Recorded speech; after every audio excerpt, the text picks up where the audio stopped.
And Lee Penman is my guest, and thank you for being honored to be invited. I mean, this is kind of like very raw, bare bones stuff. A lot of it's inspired by Patti Smith when she goes Yeah, live with us, from her bedroom and picks up a book, tells us a little bit about it. It's yeah. great. Makes it look really easy, but it's not sometimes when the minute you switch the camera on and you're gonna do a video, you immediately start messing up. Lee, I don't think everybody knows you yet. So maybe I'll just give you the microphone to tell us a little bit Sure. what lights you up That'll take an hour. That'll take an hour. what created you, what harrowing experiences have you had? All Oh, those. well, that's 2 hours.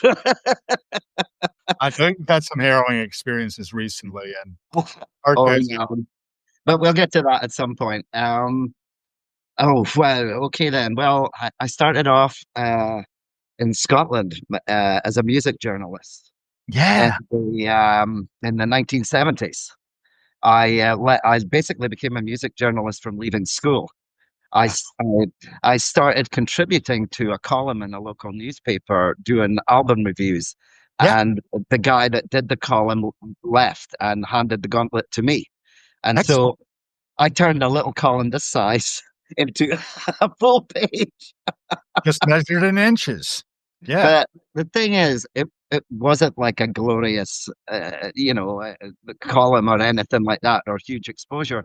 But I used it as a tool because no one else knew it was a page. Yes, it was a page, but it was a page in a free weekly newspaper that was put under your door every Wednesday night.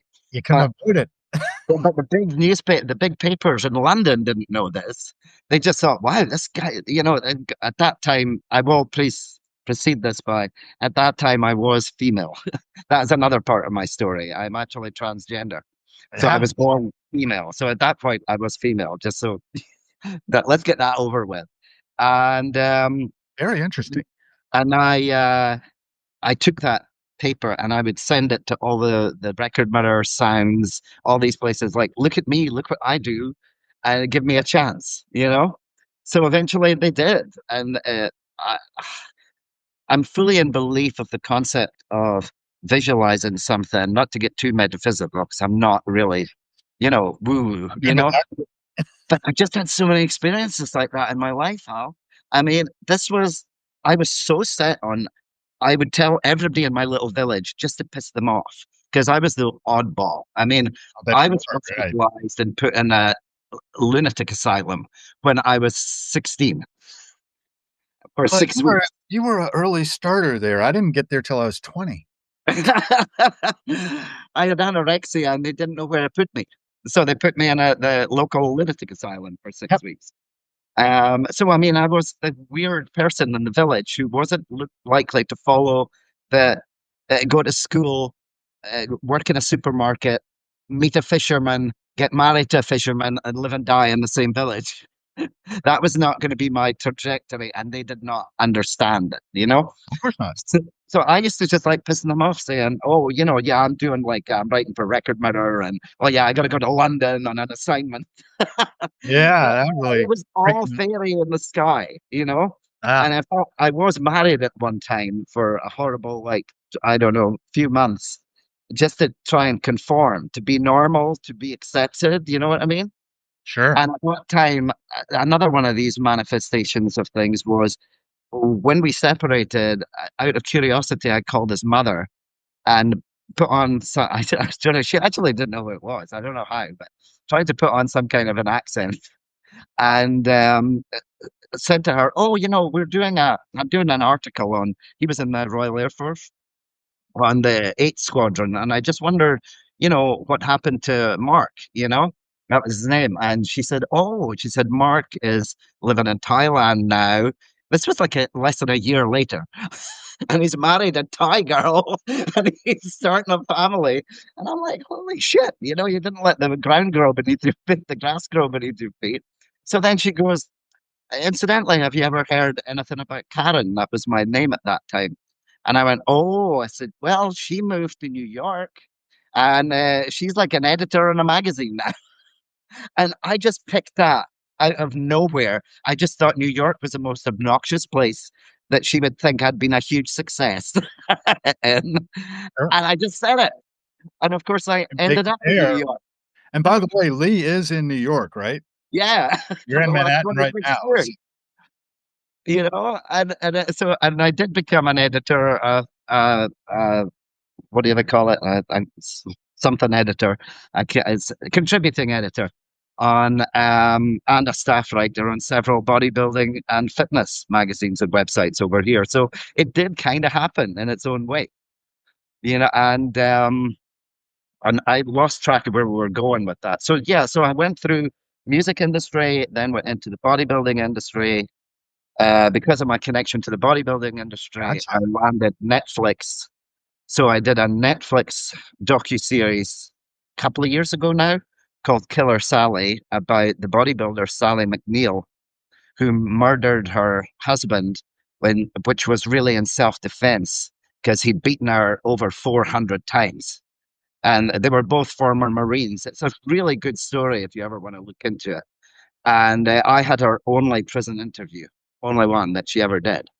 So we did it by letter, and um, Mhm. and so for a lot of the time, a lot of TV shows would be contacting me because they couldn't. Well, she was still in prison. She was actually let out during COVID when they were trying to decrease the prison population for Sure. safety. So thanks to COVID, she was let out. But I had the only interview with her of any length, and so as a Mhm. result, I did the Netflix Killer Sally docu series on her. And then about a year ago, I did HBO and another two bodybuilders who were criminals. It's a wonderful sport, isn't it? They're all criminals. Well, yes, the hormones can kinda drive you a little nuts, I hear. Sure. The But funny thing is, I was trying to get away from it, you know? right? I've now successfully removed myself from that world, and I'm kind of obnoxious in that when I decide I don't want to be part of anything anymore, I just cut off all ties. You I take I don't some up. I don't want to hear about it. I don't want to Swamp know about life. it. I don't do it. You know, Yeah. I'm no longer. That was me. That isn't me now. And that's when I entered back into the music industry via Patti Smith. So we finally get to the Okay. crux of it. And So I saw her Patty in Smith. Brooklyn. Yeah? And it was my first real concert in many years because I had been immersed in bodybuilding for about 30 gone awful years. That What year? I mean, but the only thing is, I have to look at it like if I hadn't done bodybuilding and Sure. been a writer in bodybuilding, I wouldn't be in New York Right. because it was because of my writing that a company in New Jersey wanted me to come over and talk about their product for the British market. Hmm. And so I would never, so you can't really say, oh, that was a waste of time because I met some great people who are still in my life. One of my best friends, Colette Nelson, who I now have a medical practice with, Oh, and we do telemedicine.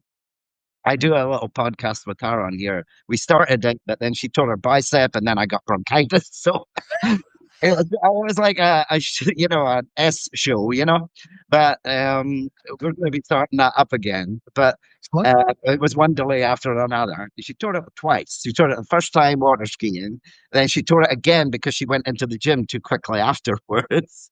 And then while she was healing from the second one, I got the worst bronchitis ever. I don't know, was it one of these weird viruses that are going around now, like RSV? I'm not sure, Right. but RSV. I yeah, have a little story on that myself. yeah. 2023, September 1st. Actually, I saw Patty September 16th. I was still recovering, Mhm. whatever it was, but I got so feeling like I was gonna die, and I've had pneumonia that's almost killed me when I was 33. Uh, So I was thinking, well, I just wanna bring my friends in closer. I just want people to be closer to me, and I can't really do it physically because mhm. who knows what I've got. I don't wanna get anybody sick. So I went on Facebook, and I have one of my guests here has been David Gantz. I don't know if you're familiar with him, but he has Yeah. called the Grateful Dead Hour since 1980. And, this is the time I went to see the Dead, is in '84. But getting back to that, he has a group that's called Friends of David Gantz, which I'm sure somebody else set up for him. So I said, Mhm. "Well, I like connecting people, so I'm gonna set up a little group. I'm gonna call it Friends of Hal Gill and just see who shows up." I've got Mhm. 500 members of this little Facebook group now. I'm kind of embarrassed by it because it feels very narcissistic, but it's not, because what I'm interested Yeah. in is getting these people that I know, and the common thing being they know me, and Hmm. connect them. And then Yeah. 2 things are brought together, like your esoteric stuff, right? Yeah. Something happens. If anything happens at all, both people are transformed by having been brought into contact with each other. And Yeah. we can enrich each other's lives through these conversations. Things emerge. So Mhm. much has emerged from your story. It's like, wow, that's a lot. Yeah. Yeah. I know. It's Yeah. So you get when, into music again at yeah, that. I got into Year music was that? and What year I was saw what was that? what year was that again? I couldn't quite catch. Oh, well, it'll be embarrassing because I can't claim to be an aficionado for decades, but it was actually 2023. Oh, well, that's about the same time I was talking about, right? September But I knew, but I once I get my hoops in, right, right. I So make up for 23, decades. who were you connecting to? What were you doing there? Let's pick it up from there. Actually, when I went to her show at Brooklyn Steel, I was deathly sick, It was her and I show. almost sold my ticket. I almost sold my ticket that night because I'd been sick with, I don't know, I don't think it was COVID, but it was once again a really bad cold, flu, whatever. That's almost And exactly the same thing. That was the Patti Smith show you said? yeah, that was a 2020, December 20, it was the birthday show, December 2023. So about December 29th or 30th. 2023, the first time I caught her. Well, I caught her at the M Train book tour in the Yeah, theater, just like I caught her at Bread of Angels just recently. yeah. And I caught her that Anthem show, and that was September 16th. My cat had died that day. My 9 Hmm. year old cat had to be put down by my parents. I had sent my cat to live with my parents, so I met my wife because she's Yeah. allergic to all animals. Oh, right. Basically, cat was 19, and, Yeah. um, it was the next week, I believe, that Cairo died, and I'm sure you Yeah. Patti Smith's cat, and she was I think like Caro died when Patty was away, didn't she? maybe, and it was just short of 22 years old. Yeah. Patty's Yeah. got her picture here somewhere. I've got Book of Days, and she's on the great cover. That's Cairo. Yes. Maybe Again, I'll put a picture of Rico on the back of my memoir next year. excellent, excellent idea. I Do mean, you it's remember like when he lost we'll Rico? we'll we'll we'll get around to that. But Yeah, the sure. thing about the Patti Smith concert when I Go there. saw it was just so raw. See, I'd been used to the shows I'd been to since I left the music business, were like Cher at Madison Square Garden, Stevie Nicks Full at costume. Madison Square Garden, Adam Lambert and Queen at Madison Square Garden. And then all I say that only to emphasize that they're big productions. And they're not kidding. We all know that they use backing tapes. You know what I mean? We all know that they either are not singing or that they are singing, but there's so many repeat vocals of them singing that you really don't know which one is which, you know? I And mean, you that's click the trick track. of it. Yeah, I mean, you're not listening to Cher, you know? She is good though, I'll say that. She is good. yeah. But she has her little shares in the background singing to boost their voice, you know? And Diana Ross is the same, you know? I saw her at Radio City Music Hall just to make a change from Madison Square Garden. I saw all those, but they were all big performances and they all had lots of, shall we say, technical assistance. So to go and see Patti Smith with like a screen in the background that had pictures every so often, Right. and just the raw, like just the guy at the, I was actually at the sound desk for the show, and I will admit to nursing a bourbon the whole show as a non-drinker because I was so scared I would start coughing and have to leave. Because you Medical. know what those Yeah. annoying coughs are like when you get them, and I didn't want to interrupt everybody else's show, and I didn't want to leave. So I'm like, and I had some chemical assistance that night too to stop me coughing, and I had some really strong cough suppressant to Right. stop me coughing. And so much so that when I got home, my head was spinning, and I thought I was dying. But I love the show though, and it it ignited that I have to get back into the music industry again in me, you know? And but I knew that at at that time, 60 years old, 60, 61, that I couldn't just be in the thick of it. Like I like when I was in the music industry, I hate name dropping, but I'll do it. I Please, was go for it. interviewing, you know, people like Bowie Madonna, Tina Turner, all these people I met. Freddie Mercury when he was alive. I was at Live Aid. I was behind the scenes at Live Aid. All these things. I knew I couldn't do that again. Because who am I now? I'm old news, and I was never news in America, and I was barely news in Britain, but I was in my little community. You know what I mean? So I knew I couldn't do that again. So, but I wanted in. So I decided to start a podcast on Substack called Introducing.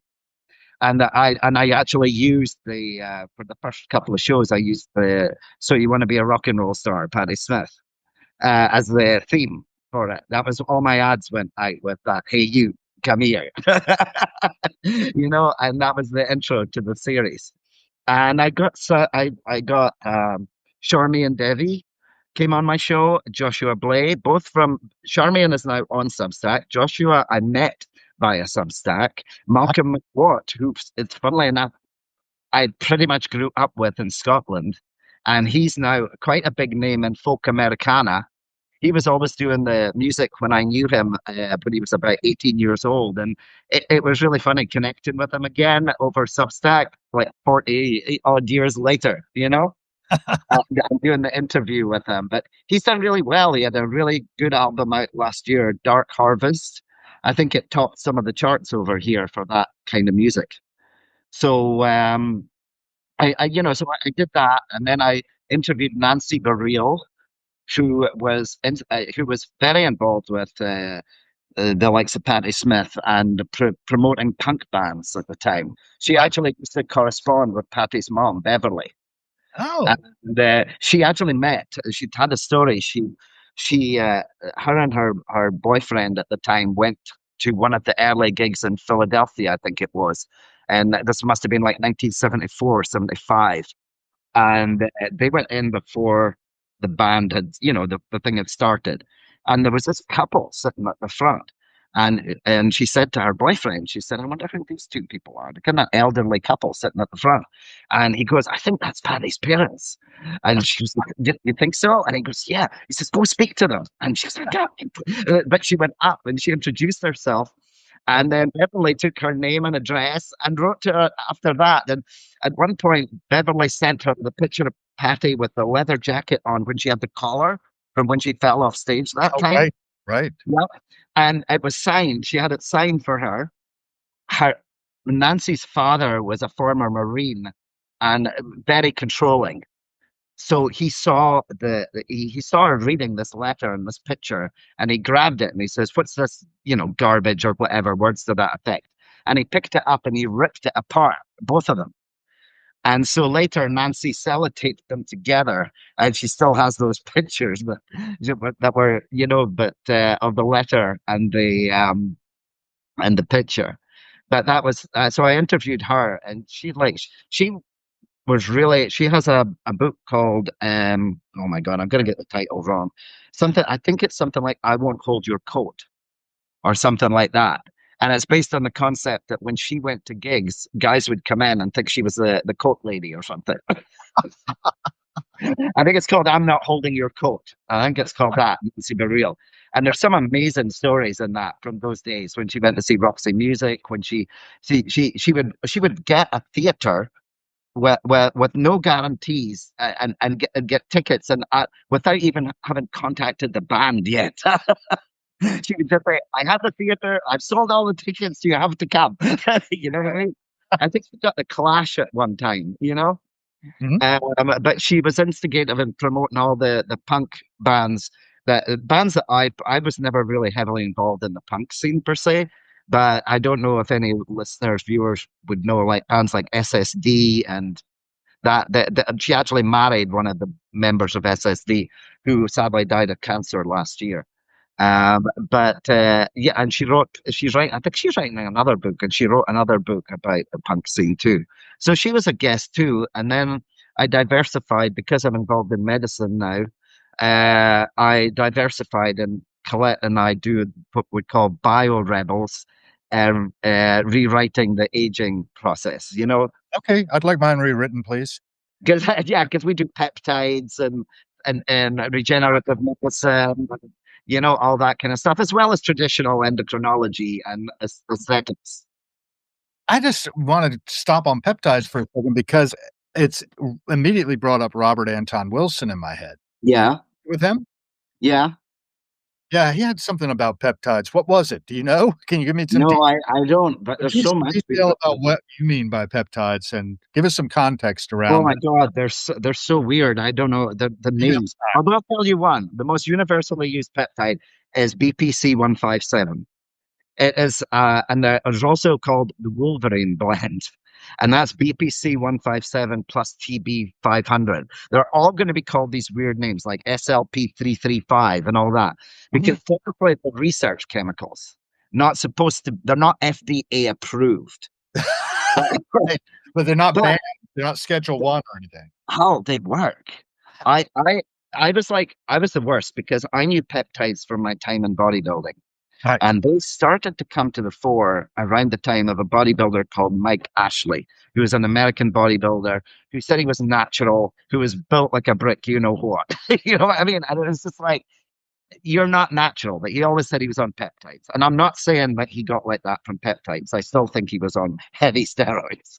But um so I had that notion of them. Oh yeah, peptides are what bodybuilders say they're on when they don't want you to know they're on steroids. Ah, So I always thought they were just crap. I mean, it's like, why are you wasting your money on that stuff? If you're gonna do that, just get steroids, because at least they're gonna work. So I was really from that school, and it was, I've had an ankle injury now for well over a year. Yeah, it's like a chronic injury at this point. And I decided, Colette said, why don't you just try the Wolverine blend? I'll give you anything free, I'll take. So it's like, is it free? Okay. It's like Botox. Is it free? I'll take it. I'll do here's it. I do it. great. Like, I'm doing it. If I can lose 10 years from my forehead and it's free, I'll do it. So I said, yeah, I have these really deep 11 lines, and look, they're totally gone. Groove here. That groove. Everybody used to say to me, you always looked angry, and that I like to get rid of this chicken neck. Anyway, go ahead. threads for that, Hal, threads. But I would not do that. I'm not having somebody put a needle all the way inside my jawline. I don't care. If you want I to that, wanna age, I like aging. I could have got that done. She wanted a model for it. I says, hell no. But I I, do wanna stay alive, right? You know, I'm that's such a baby when it comes to Botox. I'm her worst patient. I sit there and I go, and she goes, Lee, it's not that bad. I go, it's a tiny needle, but I have just such a low pain threshold. I just see the needle and I'm going, it's said that I'd never have a sensation upon which I do not report out. That's true. That's it. Exactly. Well, I broadcast to the world. So, anyway, yeah, back to peptides. So, the BPC that really did help with, I noticed that within, I would say, just over a week, that the ankle was feeling a bit better. Because what that particular one does is it enhances tissue regeneration and ligament healing. And it really, though, to get the benefit of it, you have to take at least a 3 bottle course, in order to, and it's just a little, I mean, this kind of injection is nothing. It's just a little insulin syringe. I did it locally on the ankle. You really don't feel it. It's not like you're getting multiple little insulin syringes like you are with Botox. I mean, I can do insulin syringes. I'm a diabetic, so I can do insulin syringes.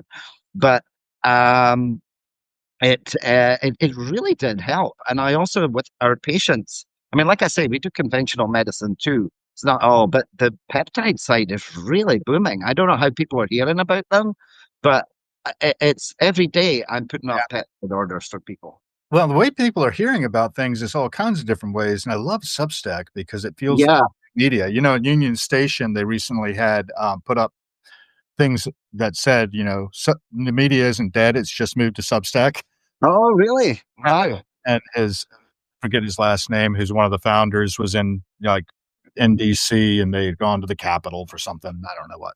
But Uh-huh. I think that Substack has an interesting model, and I've was talking to a guy yesterday who was telling me that it's really based on a Chinese model called WeChat. Did a little Uh-huh. study of that, and It's like, okay, and the algorithms, I don't know how they really work. But I've only been here about a year, right, doing this stuff. So you though went to Patti Smith's show in December and Yeah. back into the music industry and you're doing things now. And you're also doing this medical work. So you've got several different threads in your portfolio, it looks A like. lot. Yeah. Right now, we're just starting our practice, so we had to learn a new EMR system, electronic medical records, and it's we have 300 patients right now. It's all local in New York. All no, because Colette is licensed in 5 states, You're so we like, have people in Florida, Michigan, Texas, um, LA, California, that is, New York, yeah, and New Jersey. wow.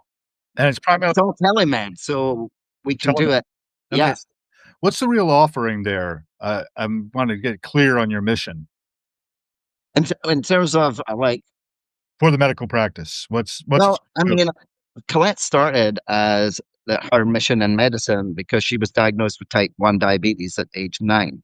got it. And that made her just pay attention to her diet more and everything like that. Then going through life, she became a diabetes educator. Then just a couple of years ago, she just found that she was being restricted in what she could do because she knew more than the doctors who were prescribing the medicines. She knew Exactly. more than the doctors who were helping the diabetics because she micromanages her diabetes so well that she decided she wanted to help other people. So she did her RN, became a nurse, then she did her nurse practitioner and became an NP.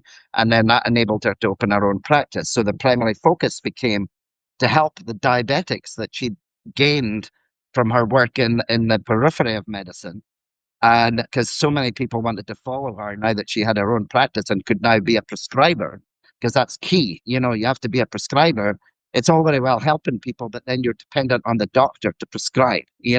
Right. So when you can prescribe, then that's a big asset. And then also, we deal a lot with hormones too, and menopause and andropause. You'd be surprised how many people are living subpar lives because their hormones are out of whack. I've seen guys with testosterone levels of less than 200. And it was funny because I had mine done, not to boast or brag, but I had mine done a month ago or so, and mine was over 1,000. And it even surprised me because I thought there must be something, because I haven't taken external testosterone for about 5 years. So I thought it makes you wonder. It's like, the biology that goes into being a transgender person, is it? I mean, it has to be more. Most women, to give you a barometer, most women testosterone levels are under 50. So mine, as a biological woman, supposedly, are 1,050. Wow. Does make you wonder, because people say, "Oh, it's for being transgender." People say, "Oh, it's like a decision. It's like whatever." It's not. It's just like since I was a kid, I felt like I was in the wrong body from about 4 years old when I asked my aunt where I could go to get a sex change operation. Wow. At four, four. Yeah, This was sure. 1966. This wasn't 2006. This was 1966. God knows what. I must have heard something on television or something about somebody getting a. Danish girl, maybe. I think that happened around I think, yeah, yeah. yeah. And I thought, oh, that's what I need. At 4 years old. Yeah. You know what I mean? Mind blowing. I've had nothing like that happen to me, but I have often I remember speaking of mental illnesses though, at 3rd Uh-huh. grade, I think I heard about a child who, like, went crazy and had to be institutionalized. And I Uh-huh. immediately had the fear go into me that I would Mhm. eventually need to be institutionalized. Mhm. I'm gonna ask you a question about what you got institutionalized for. Do you mind telling them? Oh no, I'm an open book, Hal. You can ask me absolutely anything. One of our Fun. guests was You curious just open about Pandora's box. right, and looking at the comments too, we got Merry Christmas from Germany coming in. We got Patti Smith fans are the best being, said here, because a number of people know you from Yeah, Mr. Patti Smith. So, wow, yeah, and and that's a story in itself. But get I mean, back to the mental institution for a moment. let's get I'm sorry I was talking over you. let's get back to the mental institution before we proceed. Um, yeah, I was anorexic as a kid, and my anorexia didn't stem from wanting to lose weight. I discovered later in life. Mine was about my gender Right. because it happened when I was 13 and Mm. my body started developing. You know, as a female, I got my period, and then the breasts, and I'm like, I this is not me. I don't like this, and it's funny because Patty in recent interviews, although she is comfortably female or comfortably androgynous or however she wants to, she said that she was horrified one day when her mother told her she would grow into a young lady. Sure, it's a tomboy. I was reading Reddit. What? I'm happy just being because she was told she had to start wearing a top because she was running around topless, and I just said, you're now getting to the age where you need to put a shirt on. You know what I mean? And she was horrified at the concept of having to dress like a lady. And so I mean, I just feel like when I started developing, and then I think it was originally weight because I was on the school bus one night on the way home, and I was sitting next to a friend of mine, and for some reason our weight was being compared, and somebody said, "Oh, you're fatter than Jillian," and I'm like, what I mean? So I immediately thought, okay, I need to lose weight because I don't want to be like Jillian. What I mean? So, and I was never fat. Let's clear that up. I think I've always weighed myself in stone over there. With stone. I think converted. I was probably never. I weigh my heaviest now. I was never over 100 pounds. Put it like that. So I was never a case of somebody who needed to lose weight. But but when I stopped eating, guess what?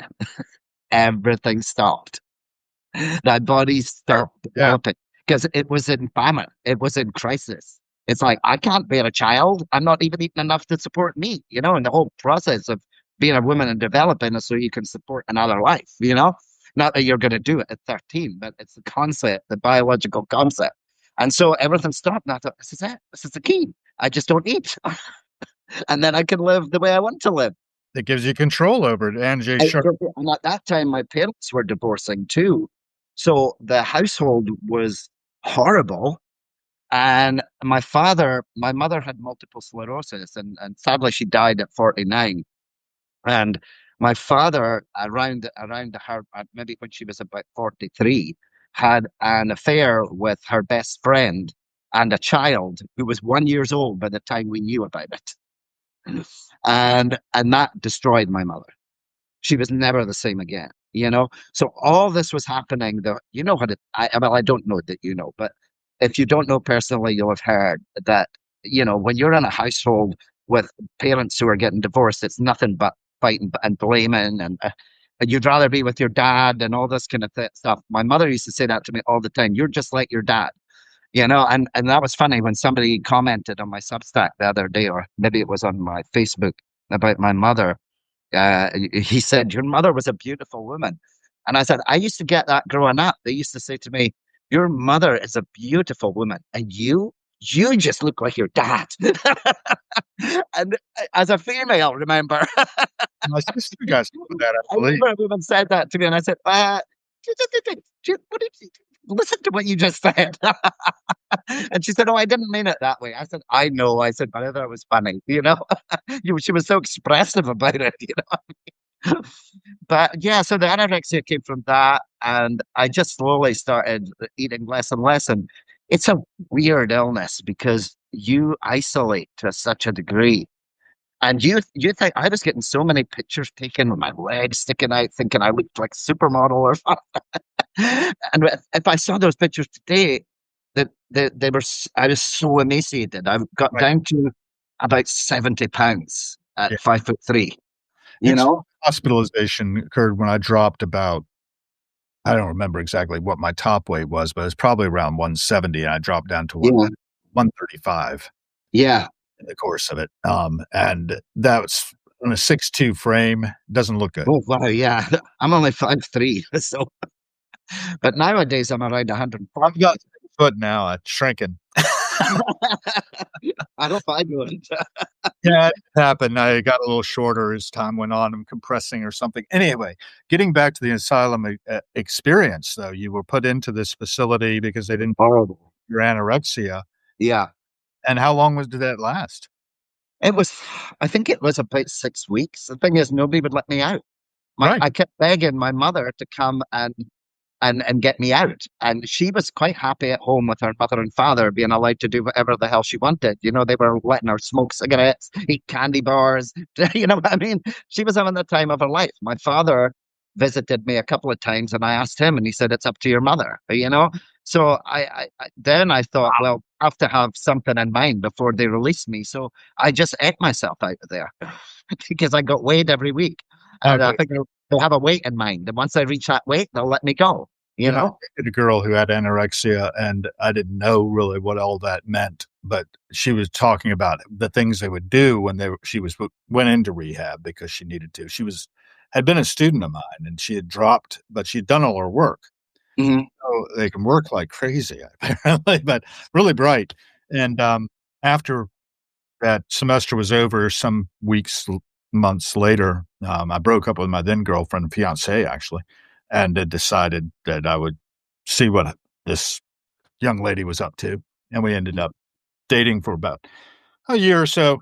And my I'm in recovery. I don't know if we talked, Yes, I remember you saying that. Yeah, no, you're but my AA sponsor, after hearing about some little thing that happened between us, said, "Well, you know what that is. That's alcoholic behavior that she just exhibited. She might not be one, but these anorexics, we might have control issues, but they make us look like piker rank amateurs, apparently, is what that I'm means." very good at hiding it. Yeah, and he was in his at the time, probably about 70 or so, and I was, in my 30s, and I really didn't know jack about it, but she went on to actually get a job as a therapist somewhere out in the Midwest.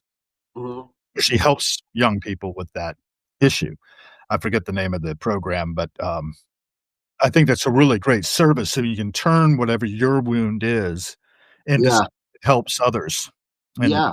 bodybuilding seems to have gone in that direction too, right? You Is know, there you'd be surprised how many bodybuilders have eating disorders and or came into bodybuilding with an eating disorder. I came into bodybuilding with an eating disorder because I met when I was making the transition from writing the music industry to bodybuilding, I decided I had to start meeting some bodybuilders and get some interviews so that I had material to promote myself. And the first one I met was Cameron Cheshire, who actually did a silhouette on one of the early Bond movies. She was in one of the Bond movies.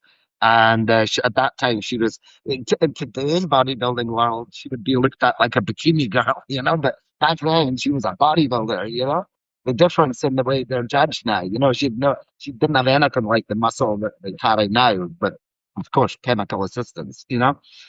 And I was working out left, right, and center, and like 3 times a day, I think. It was an anorexic working out. You know, I would run, I would work, and then I would do a split body routine in the morning and in the evening. I don't even think I was going into the Olympics. You know, and she said, I remember she signed her picture for me and ended it with, "And remember to take more rest."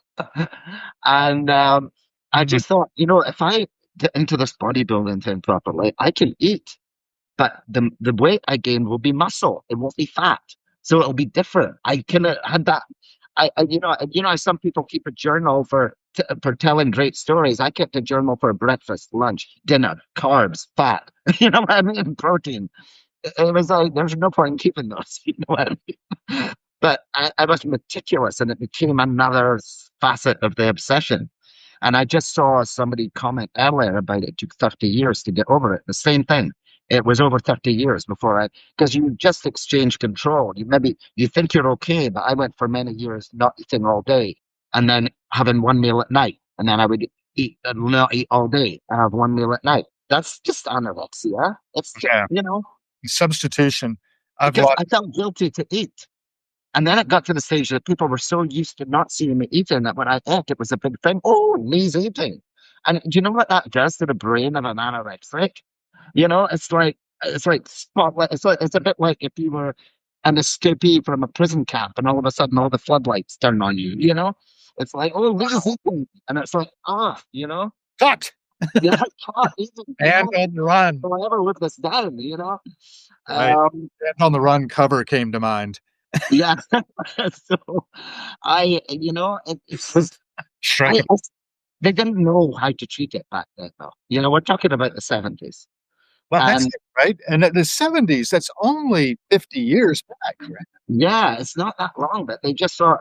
I remember very well when I actually write about it in one of my earlier Substack posts, because I actually began my Substack as a serialization of my memoir, because I thought I'm just going to put the chapters out there, and then, you know, I can play around with them, edit them, as it were, on the Substack platform, and also just see what the reaction is to them. You know, I mean, my early posts like didn't get much attention at all, but that's another thing about Substack. You don't go to Substack expecting instant success or gratification. No. It's not Instagram. It's like when I tell people, "Oh my God, my latest post got 20 likes. That's the most ever." And they go, 20? What a lot. But Dear. I mean, you know, because Substack, like I started off with 1 or 2 likes, and you know, maybe you get 10 views, 11, 12, 30 views if I was lucky.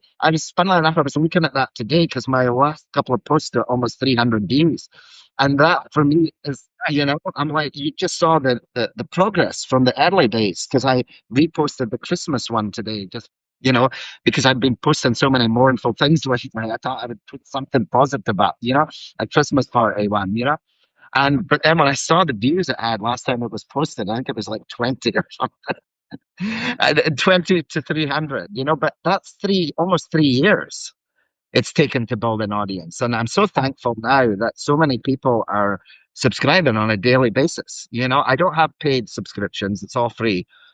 For reasons that I can't go into on the air, but maybe you'll understand. I don't have certain things that credential me to get paid subscribers, and I'll leave it at that. But I also, I just like the idea of it being free too, you know, because I don't want to limit the people that can look at it, you know. Oh, right. You know why I describe this? I don't know. You're not set up for paid subscriptions at all? Okay. But somebody could pledge, and if you ever did, it could go to Yeah, yeah, I have a couple of pledges on there, even although they're not. Yeah, I've done that before. I don't know if I pledged to you or not, probably not. I yeah. can't You subscribe to can, people. Oh, I yeah, I won't collect. You're quite safe. You can pledge 5,000; it'll stay with you. I handled it this way, okay? I'm gonna take, like, for a second or 2, a request actually to take the mic. Oh, Um, you please don't. but I'm not gonna do that exactly. I'm gonna tell my story about networking Hmm. a little bit. You know, when I was, in early recovery in Pittsburgh, I love Pittsburgh, by the way. I don't know if you know Pittsburgh well, but, No. the University of Pittsburgh doing my master's, and I was drinking my way through that because 'cause I'd gotten divorced, and I had, you know, picked up the bottle again sometime before I got divorced, but my ex-wife didn't know it. But I had supported her through her getting her certification to teach art, and then supported her taking a job 500 miles away because then I could drink like I wanted to without really being Hmm. microscope. But I could stop if I wanted to too. That was the weird thing, right? With me, I could take it or leave it, more or less, but I much preferred to take it, right? And, when I went up for my interviews at Pitt, I found out she was gonna divorce me. So I went to Pitt. I didn't get sober. I could stay sober for a period of time if I needed to, but I would always go back to it, and it got really bad by the summer of '95, and I almost died in '96 of pneumonia because I was trying to treat a flu with scotch. It doesn't work. It can give you pneumonia, though, and they can treat that if they catch it in time, but I had that strain that killed Jim Henson around the same time, Hmm. and, you know, he didn't get treatment in time. I just barely did. I was about 3 hours from being beyond recall, according to the doctors in the hospital. And everything after that is borrowed time. I was 33, now I'm 62. Everything's been borrowed. But while I was recovering from alcoholism because my girlfriend had dumped me and I had been dating the neuropsychiatry department's, medical director, I thought I was gonna be a kept man. That was my theory, was the best job I could have was being a kept man. Um, but it didn't work. So I was gonna kill myself with a clean conscience after going to one AA meeting, and I'd been told 2 years earlier by a psychiatrist who had been treating me for bipolar disorder, which I actually don't have, Didn't know that for about 15 years, but I don't have that. I have, detoxification from alcohol syndrome. That's what I had. Put me in the middle Yeah. competition. You see, I don't tell stories linearly. Anyway, this is 97 now, and I gotten dumped, and I went to an AA meeting, and I decided I would kill myself by wading into the Ohio River at the point after the meeting. But instead, I heard a topic I could relate to, which was, what do you do when you're paralyzed with fear, unable to get out of bed in the morning? And Hmm. I waited. And I went up to the guy at the end of the meeting and said, "Hey, sounds like we're in the same boat. Maybe we can help each other out." And he invited me to go to coffee. I had a plan to kill myself, but I thought I'd postpone it to see if I could be helpful to this poor guy. He looked, Yeah. I felt, and I was suicidal. So you could tell how bad he looked. It turned out he had 9.5 years not drinking, was unemployed Yeah. like me, and I needed to know how to be unemployed and depressed and not drink. So one thing led to another, and I'm sitting here. But networking, while I was getting a sober job in the Carnegie Museum of Art and Conservation section, we also took care of the Andy Warhol Museum. Hmm. I got a message from a friend in the Slavic department, a guy when I was drinking, we used to host this German Slav happy hour at Hemingway's Cafe on Forbes Avenue, just for the irony of getting Germans and Russians together and having a few beers. Right. And he had gotten me this link to 6degrees.com. Did you ever hear that? No, no. It was an early social networking site, and the patent they had is owned by LinkedIn now. All right. Now, and the Swiss Substack, I've done the same thing. I went out and just linked up to anybody I could link up to. I just fo and it had a little graphic interface where it would have a little bubble for you, and you click on it, and your connections pop out, your first degree. You could click on one of those, and their second degree would pop out. You Oh, surf the connections in this little interface. yeah. So anyway, I ended up, moving to Denmark as a direct result of making connections and striking up conversations with people at distance, which is what Uh-huh. I really think the internet gave us, was the opportunity to do what you and I are doing. Mhm. So in Substack, I've done the same thing. I have 5,000 subscriptions. They won't let me subscribe to anybody else until I unsubscribe. And I've unsubscribed from a few, but they still tell me I've got too many subscriptions. Maybe I got for the line or something. I have Must no. get a lot of email. No, I do, and I don't bother worrying about that because the people I want to talk to, I look at my sent mail, and Yeah. that's where the threads are, and the others are just like a long list of, "Oh, this might be interesting," and who knows? I never know where my help will come from, so having a big network was kinda cool, like my Mhm. friend Hal Gill group I talked about earlier, which I thought narcissistic project, which really made me really step outside of myself and look at myself and say, "Am I really that narcissistic?" I mean, I've got charged with having a narcissism by that same neuropsychiatrist I was talking earlier. Yeah. But the neuropsychiatry thing, the whole thing of our bodies, whole, we inhabit them, and we are not necessarily singular within our heads. We have so many different aspects to our personalities. We have to identify, what do I identify with? And what you've talked about in your story Mhm. has really sort of opened my eyes to somebody else's journey, and that's why I like doing this, right? Here Yeah. podcast. So getting back to you and things, let's see, I've got Alexi saying that he subscribed to 7,000 on Instagram and got blocked.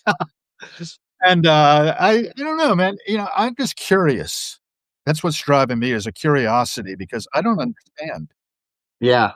I've I arrived here in 1963, like with a He's WTF. 1 year later than me. Eh? 1 year later than me. Yeah, February 4th, Same generation. 64? 62 for me. Oh, 62, I'm behind you. Yeah. I'm older. Well, and you keep breathing as long as possible. I'm just stepping over the bodies is the way I I look at mean, it. talking about that, it's just like I'm gonna direct for a second because I think it's important for you to say your bit too. It's like, does it getting to this age that we're at now? Yeah. I just started to realize things about my mortality and I just wondered if you had feeling. It's like I Well, we're gonna talk. Right. Let's just get it talked about. Is my I lost. Pardon me. I wasn't emotion. That was really a frog in my throat. I lost my bird Rico last week, and he was like my constant companion for 14 years. And I would like to thank everybody for the amazing outpouring of support and love and everything from Yes. all quarters, social media, Substack, everybody. It's just been absolutely amazing. But I just thought yesterday, I mean, I don't know if I'll replace him or not. I still haven't decided because, well, it won't be replacing. It'll be, but and then I thought to myself, I can't get a young bird because he may outlive me now. Yes. I mean, Yes, I they will. wanted to get a young bird. So I'm thinking to myself, I have to get an old bird, preferably with a walker and maybe crutches or something. I don't know. Maybe there's 5 years left to live because I can't get a bird that could like. I'm 63. Am I going to live to 83? I don't think so. I really don't think so.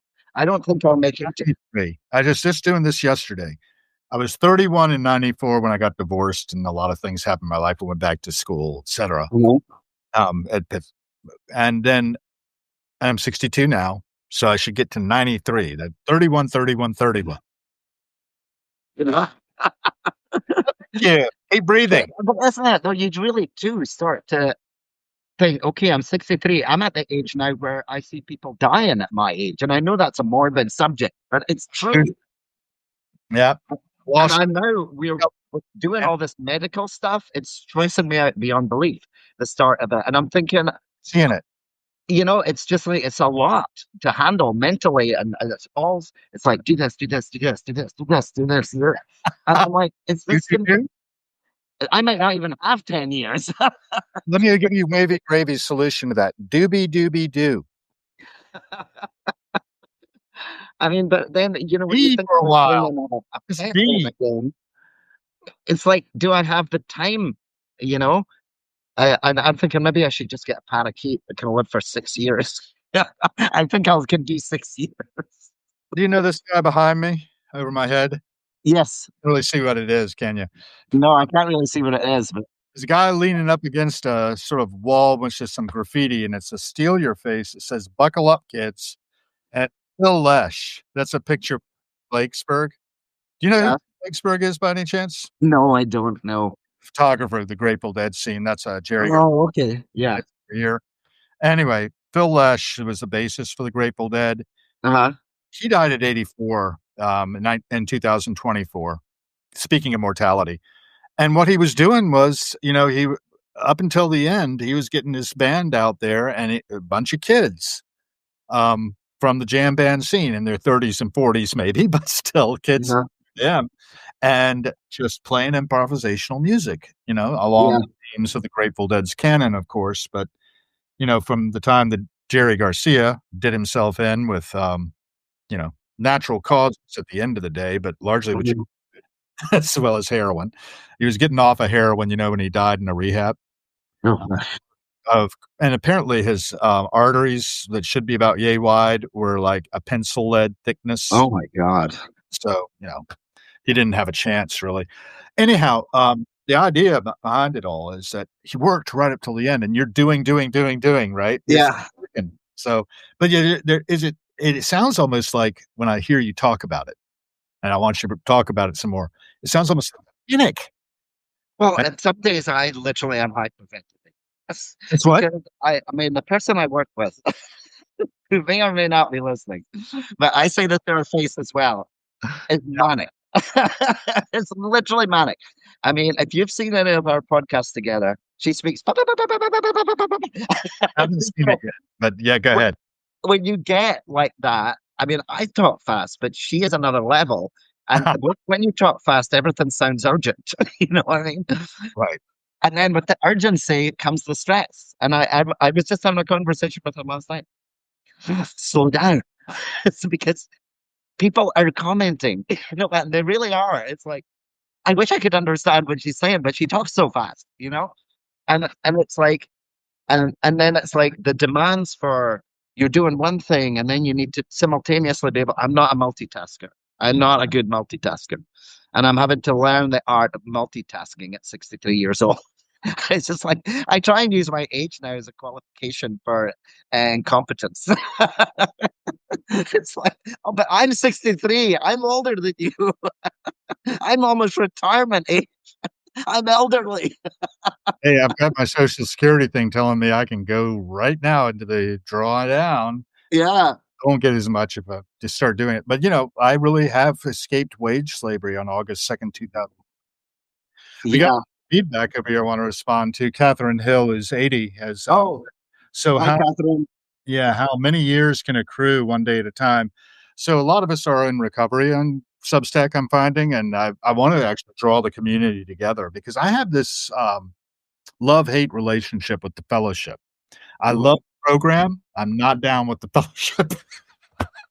No, I mean, But I from feel what I see, when it comes to 12-step meetings, it can yeah, be hard to find anything about the principles being talked about, um, and they're important. We spent 91 years now, by the way, since uh, December 11th, 1934, when Bill Wilson sobered up over in Towns Hospital, not far from where you are now, Lee. Um, yeah, I think that, that moment in time, December 11th, 1934, sticks out in my memory. For one thing, my sponsor in AA has the same date, though it's mhm, years later, 1987, I think. But, I came in 1985 and was introduced to the program on my second hospitalization for a diagnosis for something I don't have, named bipolar disorder. bipolar, yeah, I don't have that. mhm, Never had it. I stopped drinking abruptly and as a result, stopped sleeping.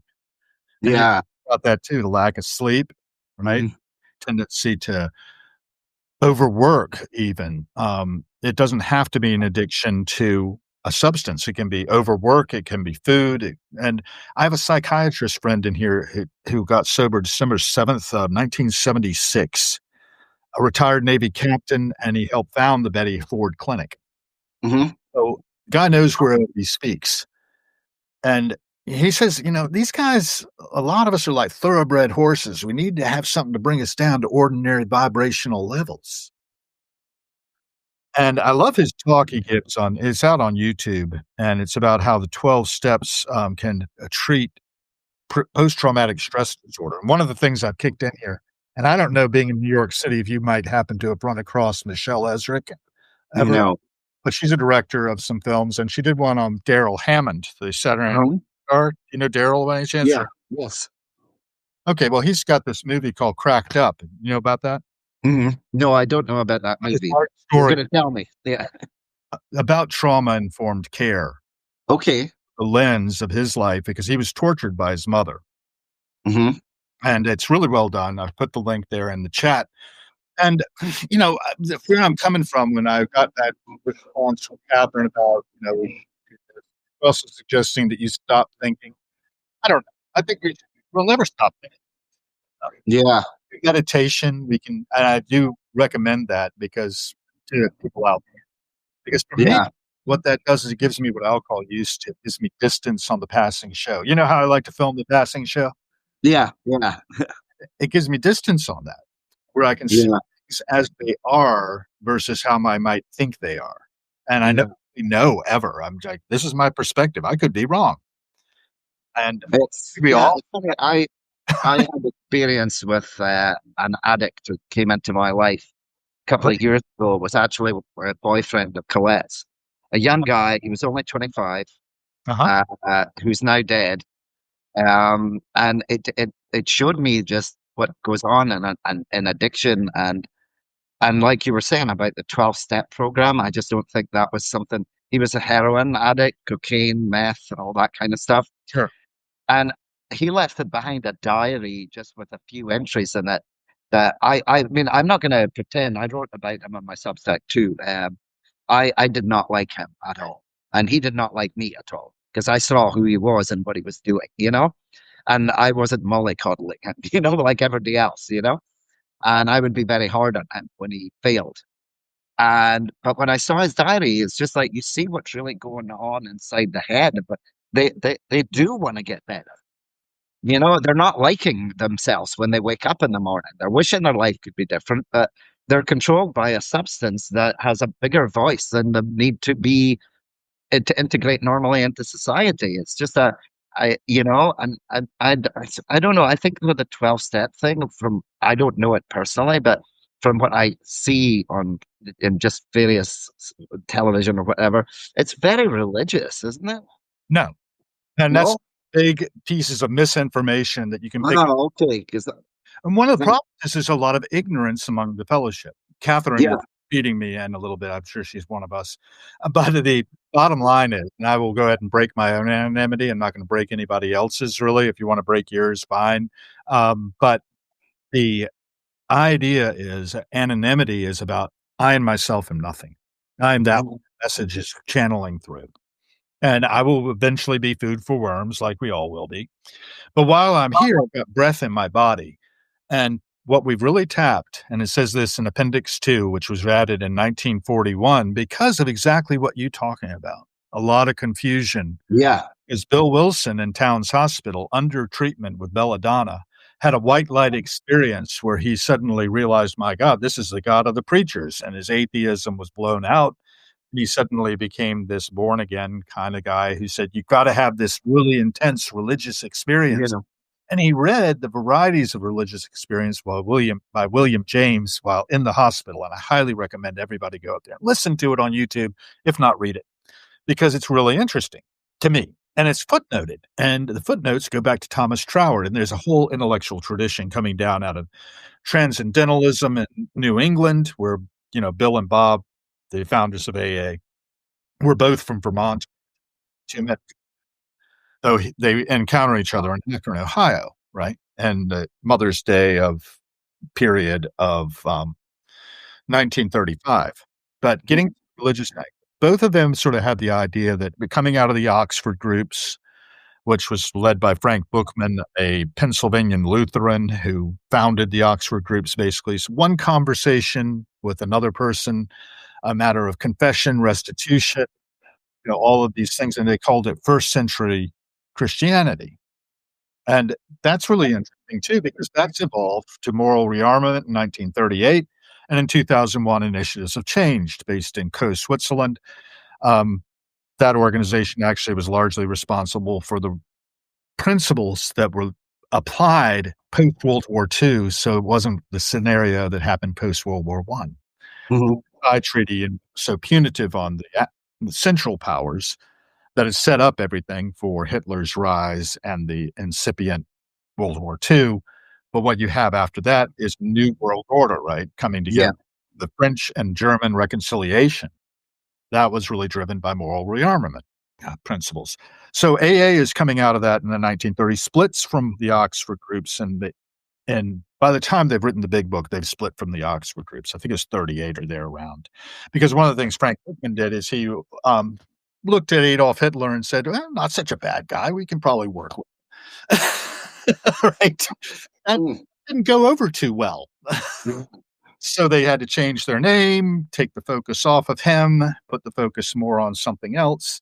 It's interesting how ideas get started, though. And you started out talking about that a little bit. Maybe we want to explore it more. But again, if you go to AA.org, you will find that AA is based on one alcoholic working with another, full stop. yeah. And I think there's it's probably just the concept of the serenity prayer, right. and it's addressing God right away. You know what I mean? That's actually just something cute somebody in the fellowship picked up on, kind of like reading Mm, works at the beginning of the meeting, which does reference God, and the 12 steps for yeah, God as you understand him. And the reason they had the as you understand him is because they had an atheist in their midst named Jimmy Burrell. And Jimmy would not take this garbage. He's like, it's for weak people. We don't need it. yeah, The not drinking part, working with others, helping another person, thinking of others before you think of yourself, that's what it's based on. yeah. You don't have to believe anything, Mhm. want to. There's actually a line in the discussion of step two, or tradition two, sorry, in which no, it's step two. The hypothetical sponsor is talking to the hypothetical sponsee and says, you know, listen to these statements, if you will, as the sponsee is saying, oh, you're shoving this God stuff down my throat. Don't need it, and what you set me up. You told me I'm powerless. And now, you've done this bait and switch on me. And he says, first, AA does not demand that you believe anything. It's a full sentence on page 26. A lot of AAs will skip over that or never read it. And as a Mhm. result, they'll just be talking about what somebody said, Yeah. say. And if you go to certain meetings, you'll find a very patriarchal kind of thing where Mhm. there's somebody who set themselves up as the seer of all things. And I would actually want to write a book called As Hal Sees It because I have this. But I read them, and that's a lot of people out of recovery. Yeah.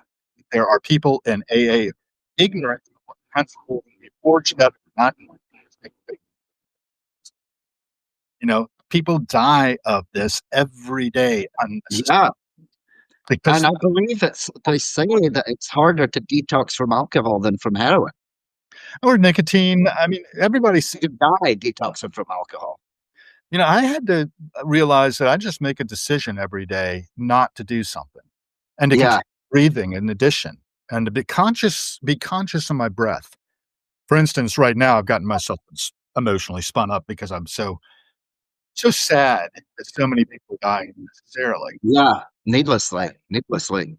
What I need to do is Um, take a deep breath, let it yeah. out slowly, realize this is a wonderful moment we're in. We're alive, man. Yeah, exactly. Exactly. Despite the odds, we're alive. We can turn this ship the way we want it to go, man. Yeah. Right? Yeah. Let's hope I'm talking all hands on the wheel.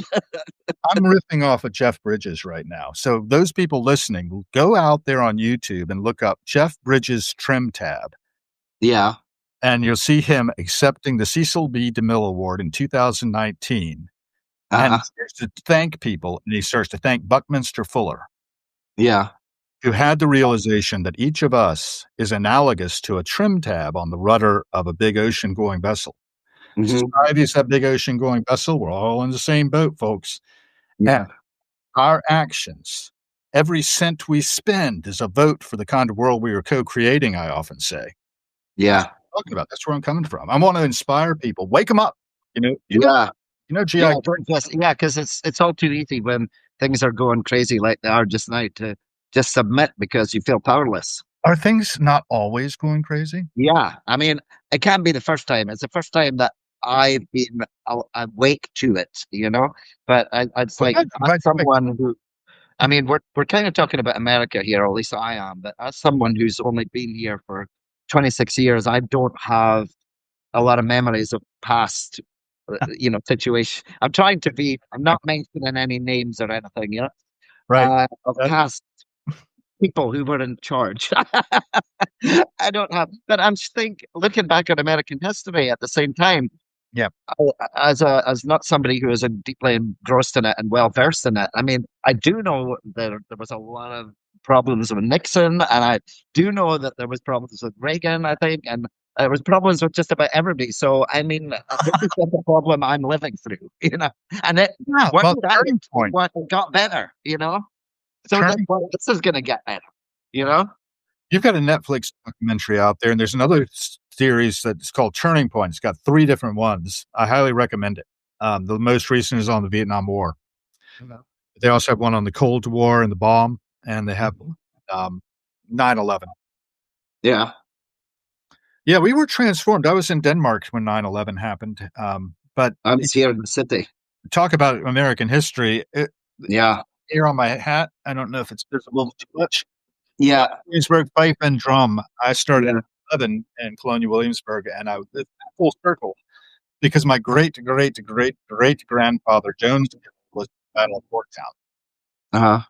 So that's only a few miles from Williamsburg, and, we founded Jamestown, Mhm. 7 is when that was established as the first permanent English settlement here in America. And only 17 miles around on the parkway is Yorktown, where we settled it with the British, got them in a corner, and won our independence. We wouldn't settle it until the Treaty of Paris in 1783, but in October 1781, that battle was fought. And, the town I grew up in was bought by J.D. Rockefeller Jr. there in Rockefeller Center, right? Yeah. He bought my whole town basically and restored it to how it looked in the 18th century when it was the capital of Virginia. And the population then was about 3,000. About half of that Wow. was enslaved. Yeah. and who you have, learning their chops there before the revolution? Jefferson, Madison, Monroe, George Washington, Patrick Henry. Right. It was like a little Athens in a way, and it's not a perfect society we live in by any stretch, nor was it a perfect union that they managed to put together. A more perfect union, I think, is the way they put it in the Constitution. Mhm. When it comes down to it, when I look at what actions we've taken, what choices we made societally as we come along, through the lens of looking at the primary documentation, not looking at what other people said about it, but digging into the primary materials, you start to realize very few people know anything about this place or how rough it was. There's Ken Burns series out right now on the American Revolution. Have you seen that? No, no. I'm a terribly illiterate Netflix watcher. You don't want to hear my recent Netflix results. Yeah, see, I've put in your I just watch to lose myself, not to. Killer That, Sally, I put in here, right? That was the documentary you mentioned, right? what was that? Sorry. Killer Sally, was that the name of the Yes. Yeah. documentary? Yeah. Yeah. So I've mentioned that in our chat already. But, when we're talking about the craziness going on in the world right now and the political situation, I don't mind going there. I live in Washington, D.C. I'm walking around filming the passing show and people coming and going, more or less unconscious too, because Mhm. most kind of fat and happy. We've got our bread in circuses like they talk about in ancient Rome. And I Yeah. think that most of us have a stomach for actually trying to change things. I see the No Kings demonstrations, rah rah. Yeah. But that I want to see effective. I want to see It was effective. funny that in Patty's last Substack, I'm sure you've read it or listened to it. She was saying that when Yeah, she was in Washington D.C., yeah, she was leaving her hotel and she felt like she had to take her passport with her for the first time yep, yep. because of the kind of things Really that she's saying. You know? love the fact that she went there and she did bring it back, but at the same time, she finally and I was at Lincoln Theater on Friday night, as I think you Uh, and the end of it, she really put out that, people have the power again. I think there is she was at the end of the tour.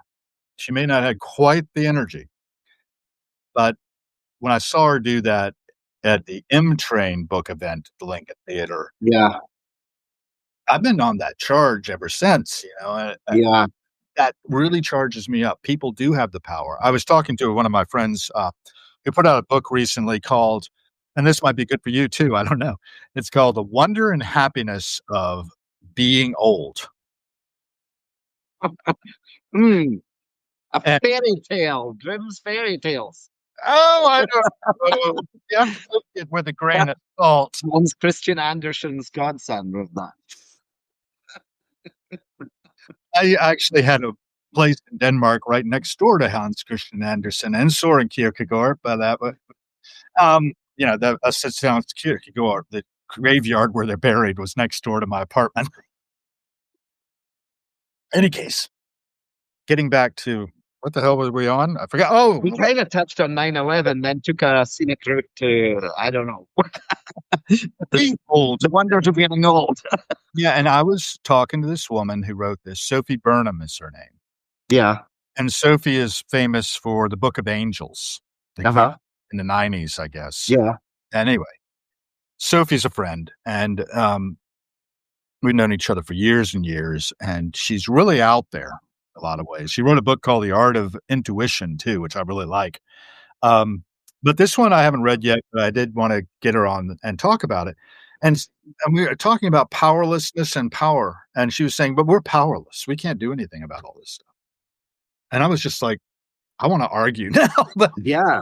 I had to have respect for her too. I mean, she's in her Even 80s. if it's only in ourselves and the way we live, it's like we have to just carry on doing our life because in the hope that none of this is really good. I mean, I might get attacked for saying this, but I mean, my philosophy would be just to carry on with my life and the things that I Right, want to achieve and just right. try and shut out the noise that tells me I can't do it anymore. Because I'm not going to have my life put on hold just because it's a shit show, right? You know what I mean? Right, right. Well, particularly for people who are transgender, right? Yeah, Particularly okay. I mean, I have the two most hated concepts, trans and the other one, which I'm not going to mention on here in case they're watching. But I'm two factions that are under attack right now, you know? Yeah, And I'll just say the word immigrant and not say the other word with it. and we But need to call it out, we need to call it out. you know? This is anti-American. This is what it comes down to. And our primary principles of being a melting pot and celebrating, Hmm. say the word diversity. In fact, Yeah. I'm so glad I have Oh, you. diversity is not allowed now. Yeah, It's a bad word. I've wanted my podcast to have more diversity because I Hmm. really didn't know your whole story. I saw something about dysphoria, and Yeah. I thought, "Oh, this would be interesting. Let's open it up." And then now you've been an open book with me, and I really appreciate it. I am looking at the clock too. I don't wanna take Yeah. your time. How are you doing on time? Oh, I'm fine. I've nothing to do today. But I mean, I'm just worrying about people getting bored, not getting bored, but I get the Christmas shopping. You know what this'll do? This'll break it up into little, clips too, so Yeah. we talk about a One couple of. thing I did want to talk to you about Yes, when on please. subject of mortality Yes, go back to is that. is there, it's like I was just talking to a friend of mine the other day who is in Scotland, and I was just leaving him a voice text. It was after Rico had passed, you know, for anybody watching that doesn't know, Rico was my bird, you know. And I was just saying there has to be something beyond what we're not just flesh and bones and blood. We're all different, you know, we're there has to be something that lives on when we're gone, you know. And I'm not looking at that. I don't believe in heaven or anything like that, because if there was a heaven, it would be so overcrowded from generations upon generations upon generations of people. Isn't it? I mean, and I'm just saying there has to be something, you know. And it was funny because when I was leaving him that voice text, I heard a chirp. I Oh, yeah, literally heard a yeah, chirp. you were telling me that, yeah. And I'm like, okay, that was the second one I'd heard. I was actually texting Jesse and on one of the ones, and I heard the first chirp. And then when I was voice texting him, I heard another chirp.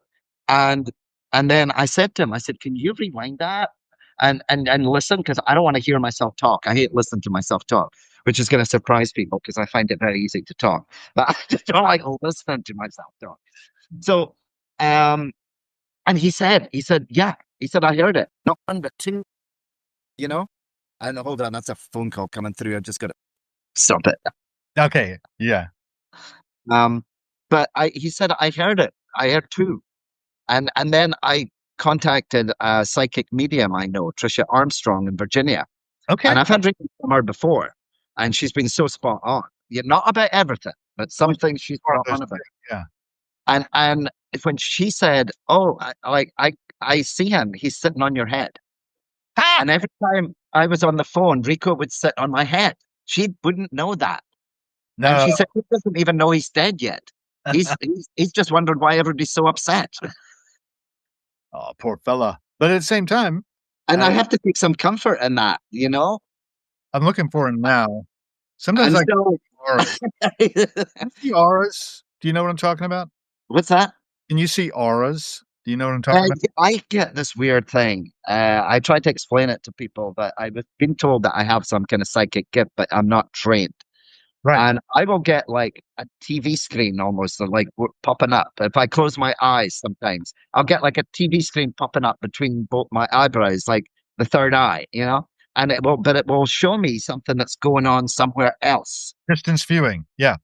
And on a Saturday or something, that day I closed my eyes and I literally saw Rico on the top of like this chair where he used to sit, doing it, preening his feathers. But I couldn't hold it. But and then I even saw Fred Sonic Smith because I told Jesse this. In another, he was playing a guitar. He done like some kind of weird blazer type thing, and he was in a band, and they were almost doing like the Shadows, walking backwards and forwards while playing their guitars. And you know, I get these things, or sometimes I'll just get random things of seeing weird kind of looking people in a different plane. So, like again, there has to be something, right? Eh, I'm skeptical, right? You are. I've actually been having similar experiences. I see auras. I can actually just let my eyes set on something, and then I could see the aura form, and I can Hmm. watch it, and I can feel the energy of somebody. And a couple of days ago, I had Adette DeMaio on, and she does sound baths, and Reiki and distance Reiki. And she did distance Reiki for my late father as he was Yeah. suffering from cancer. And we didn't really know what was wrong with him initially, but then we found that he had a tumor that was eating into one of his ribs Oh, from his lung. And, he survived the radiation from that, but it put him on oxygen for the remainder of his like 18 months of life. But, he had a pretty good run, 91 years. And oh, yeah, as yeah. a reality, a lot of this is about that, right? Harrowings is the publishing arm of the Harold B. Gill Foundation, LLC, which is a company, and my board of directors are my paying subscribers. Quite simple, right? It's very simple. Yeah. Be set up to basically steward his legacy, and I am the legacy of those who have come before, and I'm also trying to be a good ancestor. Don't have children of my own, but Mhm. another one of my themes about our mortality, right? Yeah. Leave the mark while you're here. We're still breathing. Yeah. Ego is gone now from this plane, but I do believe in it. I see cats all the time, right? I don't Yeah. see Cassandra much, but there was Mephistopheles, my tabby cat. We used to see her all the time after she Mhm. passed on. And the presence of our loved ones, I think, stay around as much as they, or just in a different I plane. guess it's a mystery none of us will solve until we're there, and we're in no hurry to get there.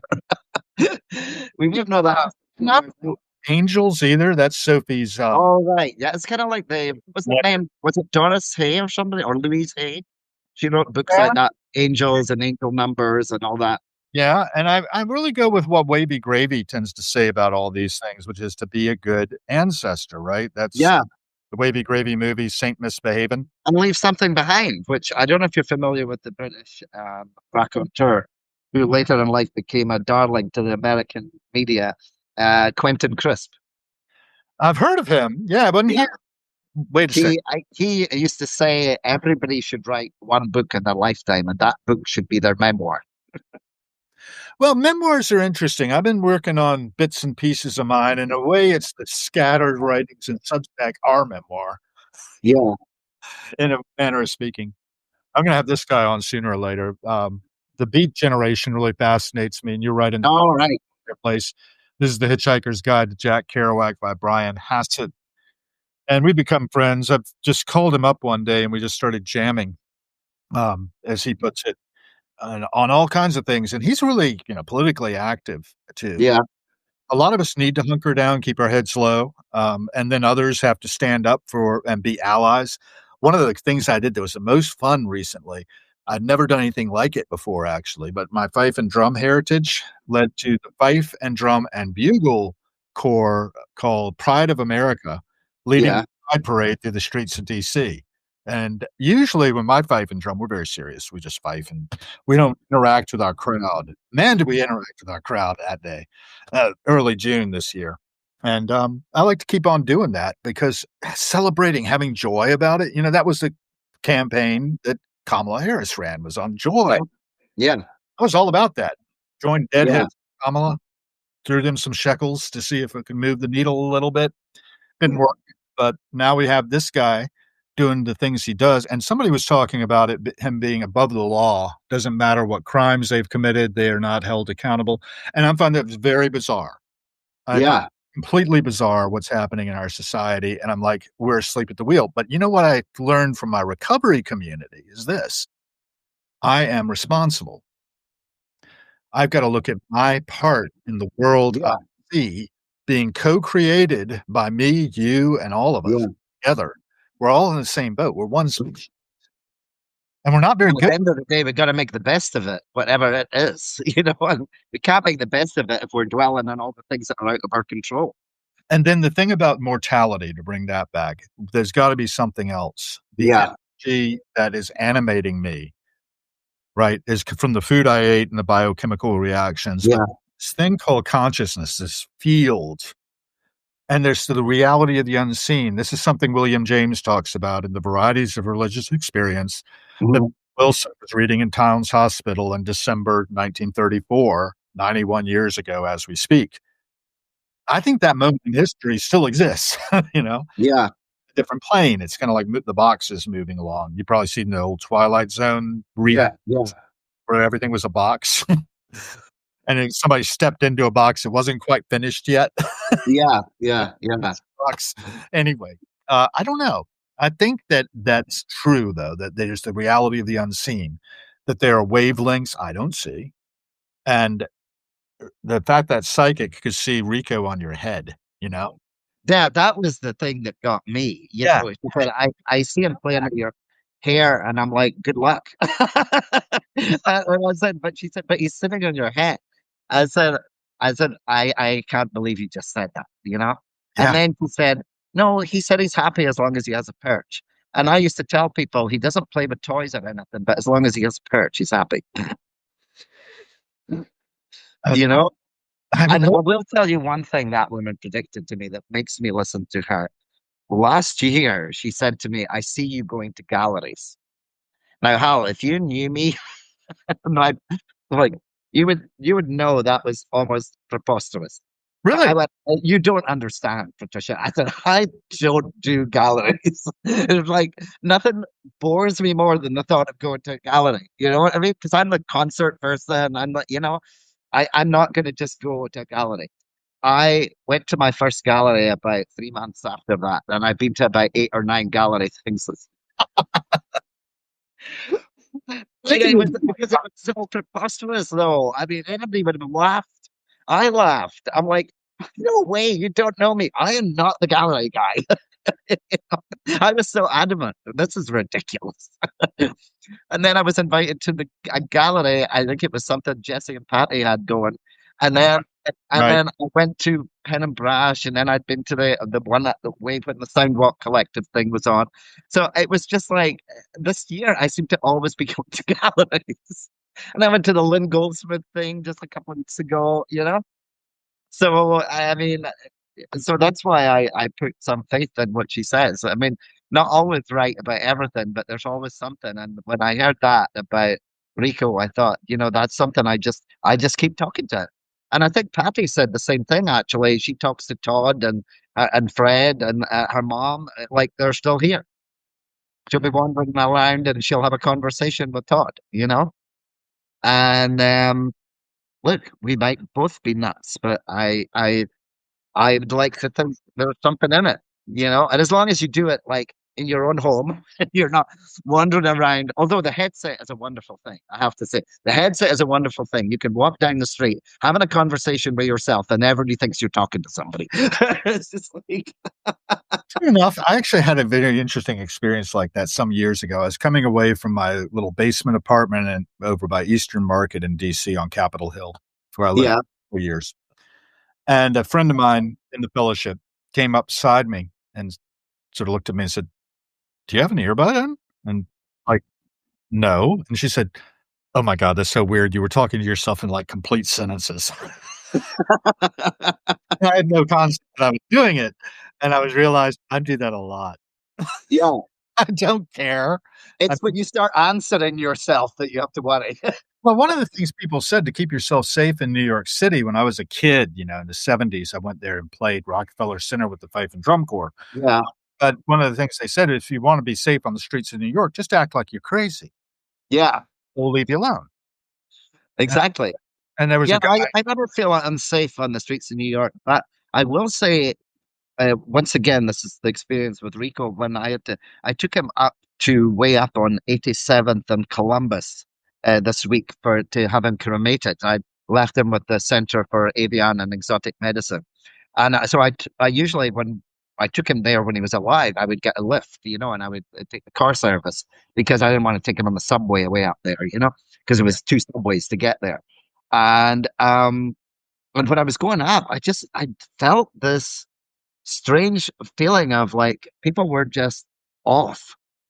There's no other way of putting it. Like there was angry people, there was people yelling, there Yep. was, and I've never because I'm not a subway person. My other place is in Jersey City, so I use the PATH train. So I don't use the New York subway. I mean, the PATH train is no pleasure boat. Don't get me wrong, but it doesn't tend to harbor the same crazy as the subway does. And it was maybe just the way I was feeling that day, and I was very in tune with. I was carrying the box and making sure nobody bumped into me and everything. You know what I mean? And even on the way back, there was people. I think they must have been coming from Christmas parties at like 11 in the morning, having Christmas parties, but they had too much to drink and stuff, and they were just being loud and obnoxious. And I'm like, wow, I just need quiet, And I just felt the threat of the city, and either that or it was an ambulance, past me, and I went, oh my god, you know. And I just that was the first time I just felt, God, I just need quiet. So I mean, it's strange. I mean, I don't feel unsafe in the city, but I do think that you have to be aware. Yes. I think that's the point you were getting to, right? The awareness. Yeah, I'm always with that. I mentioned briefly G.I. Gurdjieff, who is the guy who was behind the Fourth Way, yeah, and he was trying to wake his students up. He would have them do like manual labor and things. A lot of these very fancy people came to him for wisdom and awareness because it was pretty clear he had gotten some in the course of his life. Died in 1949, if I remember right. And yeah, it's just fascinating to study these people and learn more about them. I don't know if you know of Mitch Horowitz. I think he's based up there somewhere, but he wrote a lot on esoteric themes. And Gary Lachman, do you know about Gary? no, I'm sure I don't. Do you know So Blondie? you know to these people, you must be thinking I'm Well, some you were in literal. Blondie. Do you remember Oh yeah, yeah, yeah, yeah. the bass guitarist for Blondie? Stage, Clem Burke. no, his stage name was Gary Valentine, at least. Clem Burke was a drummer. Sorry. Yeah, Okay, yeah. Gary. He passed. So His yeah, real name is Gary Lachman. yeah, And he left Blondie and for a time was with Iggy Pop, yeah. but then he's moved on to be a historian and author, large of esoteric themes, Uh huh. everybody practically. So anyway, I've been following him around a little bit. I haven't made the connection yet. Want to make him a guest on the podcast. I'm getting maybe a new podcast going. I got a call yesterday from these guys out in Nashville who's interested in doing a podcast with me. I think that'd be interesting. Hopefully it'll actually turn into something that goes a little more viral than we're going now. We've got 32 here though. Now that's 30 Pretty good. us. That's pretty good. And Pretty good for Substack. you need to join. We're going to be pushed out on YouTube. It's going to break it up into clips, automagic. Yeah. I like to call it automagic. And Oh, you know, that's awesome. I can share clips. Spotify, Acast, Apple Pod, Yeah. everything. But the loss, I don't want to skip over that at all. And getting back to it, and just the feelings in the city and what my own energy is tends to reflect back to me often. If I'm in a bad space, I see everything bad. One thing I watched one time was this mini series, and I've forgotten the name of it, unfortunately. It's about a priest who's ends up working in exorcism. He starts to see demons in the world, but it's shot in such a way that you're sort of not sure whether it's his perspective generating this Mhm. thing or whether it's really happened. Sounds kind of familiar. Yeah, sounds kind of familiar Yeah, I with the can't music. remember the name of it, but it'll Yeah. come someday. Anyway, I'll do some sort of search on with one of these handy dandy AI tools, and it'll probably manage to find it. But what happened to me after that, I go into the subway, we have that fluorescent lighting, we have metro Yeah. system. We don't call it subway, but I go down into there and everybody would look demonic. I could I couldn't unsee it. Once you saw it, it was like there. Yeah. Yeah. And then, of course, I know that I've got this creative imagination. Windows site. Yeah. Save us from the age of AI, by the way. You know, running around and Don't even with the AI. well, I do, and the thing is, a lot of us are running around in fear of our own Yeah. technologies, but our creative the stuff is happening in our wetware up here in the Mhm. Virgin somewhere, and maybe in that field of consciousness that flows through us. Yeah. This psychic down in Virginia could read what was her Yeah. name? Trisha Armstrong. Patricia Armstrong. Yeah. Interesting. I'd like to I went down to the Monroe Institute. Have you ever heard of the Monroe Institute? Yes. Yeah. You do know it. Okay. Yeah. I got a point. I got a point. I don't know if people know what the hell I'm talking about, 'cause I'm I always told said yes. Do you know it? Yeah. if you all don't know about it who are listening, Yeah. it's weird, right? TMI Yeah. is the initials. Yeah. And Robert Monroe was an engineer, and he Yeah. found himself having out of body experiences. And he wrote a book called Voyages Out of the Body. He's dead now, but the institute continues. My wife and I went down there to check it out. I think I'm with Sophie down there for things too. She's very into this airy fairy stuff. And I don't know, man. When I was in Williamsburg, my sister worked in the Palace kitchen for a while. Yeah. She used a Ouija board there to do research on recipes. And I had a, It's Williamsburg that Patricia's based in. Trisha, I think it is. I'm not sure. She's done work with the police before, ah, for solving things, and she does animal mediumship as well as human mediumship. well, Yeah. fantastic. She does have Williamsburg. She works in an interesting way. You just tell her when are you free, and then she gives you a time to call, and then you just call in, and she'll, it's like $3 a minute, which isn't bad. No. Well, I don't think that $88 a month is bad for our Substacks either. No, right. Sure. Money, a yearly subscriber. I would really love it if people would do that. And I do try to treat them as though they are my board of directors. A founding member gets you a chairman of the board position. Yeah. I only have one chairman of my board. It's Eric Knudsen. He's an interesting guy. I had him on once. I hope to have him again. I hope to have you again, actually, if you have Oh, absolutely. Yeah, absolutely. I've been 30. I love doing these kind of things, and it's nice to be not in control of it and not to, for once, I'm not the one doing the podcast. No, It's your podcast. I'm a guest, although there are times you would have wondered. well, Thanks for dealing with that, by the way. you're the guest, and I like my guest to have the microphone. I like you guys to control it pretty much too. I will then riff off of whatever you got. Have you Uh, ever had, but naming no names, I'm not going to make you name names, of course. Have you uh, ever had a guest on your podcast where it felt like, oh my God, say more than one word answers, please? I don't know if it's more than one word answers, but I have had times when we didn't seem But to. there's so much dead space, and you're going, oh my God, I got to keep talking because of nothing here. Yeah, I can do that. Dead space. Whoa, wait a second. Oh, good. I just got a message up here from Denise Parent, who's with Brown Eyed Women, um, Uh, a dead cover band of all women. She's the drummer, and I had her as, and that was not one of those. We had. no. Then she hit me up again and said she'd like to do it again. I was like, oh wow, that's wonderful. So You tough. know who you should have on, how I think you guys would have a great conversation. I had him on my podcast, and he's a friend of mine, Joshua Blay. He's on Joshua Blay Blazing Saddles on Substack. He doesn't really contribute much to Substack just now because he's recording I think his next album is due for release any day. But he has a very interesting background. He comes from a Jehovah's Witness background, All right, so did where there was sex abuse within the church, Mm. and then he became an alcoholic, and he had several near-death experiences, That's and he's been sober now for quite a few years. But such a nice guy and such a crazy story, and how he finally got sober once when he was in San Francisco, and he told me the story. He woke up one morning in a tent outside the Castro Hotel, and there was a guy with one leg and like really in bad shape, like with a pipe and everything, crack pipe. And he was saying, "Yo, go and take one more," to him. And he looked up and he saw the flag at the Castro, and he thought, "I am going to die unless I get myself together."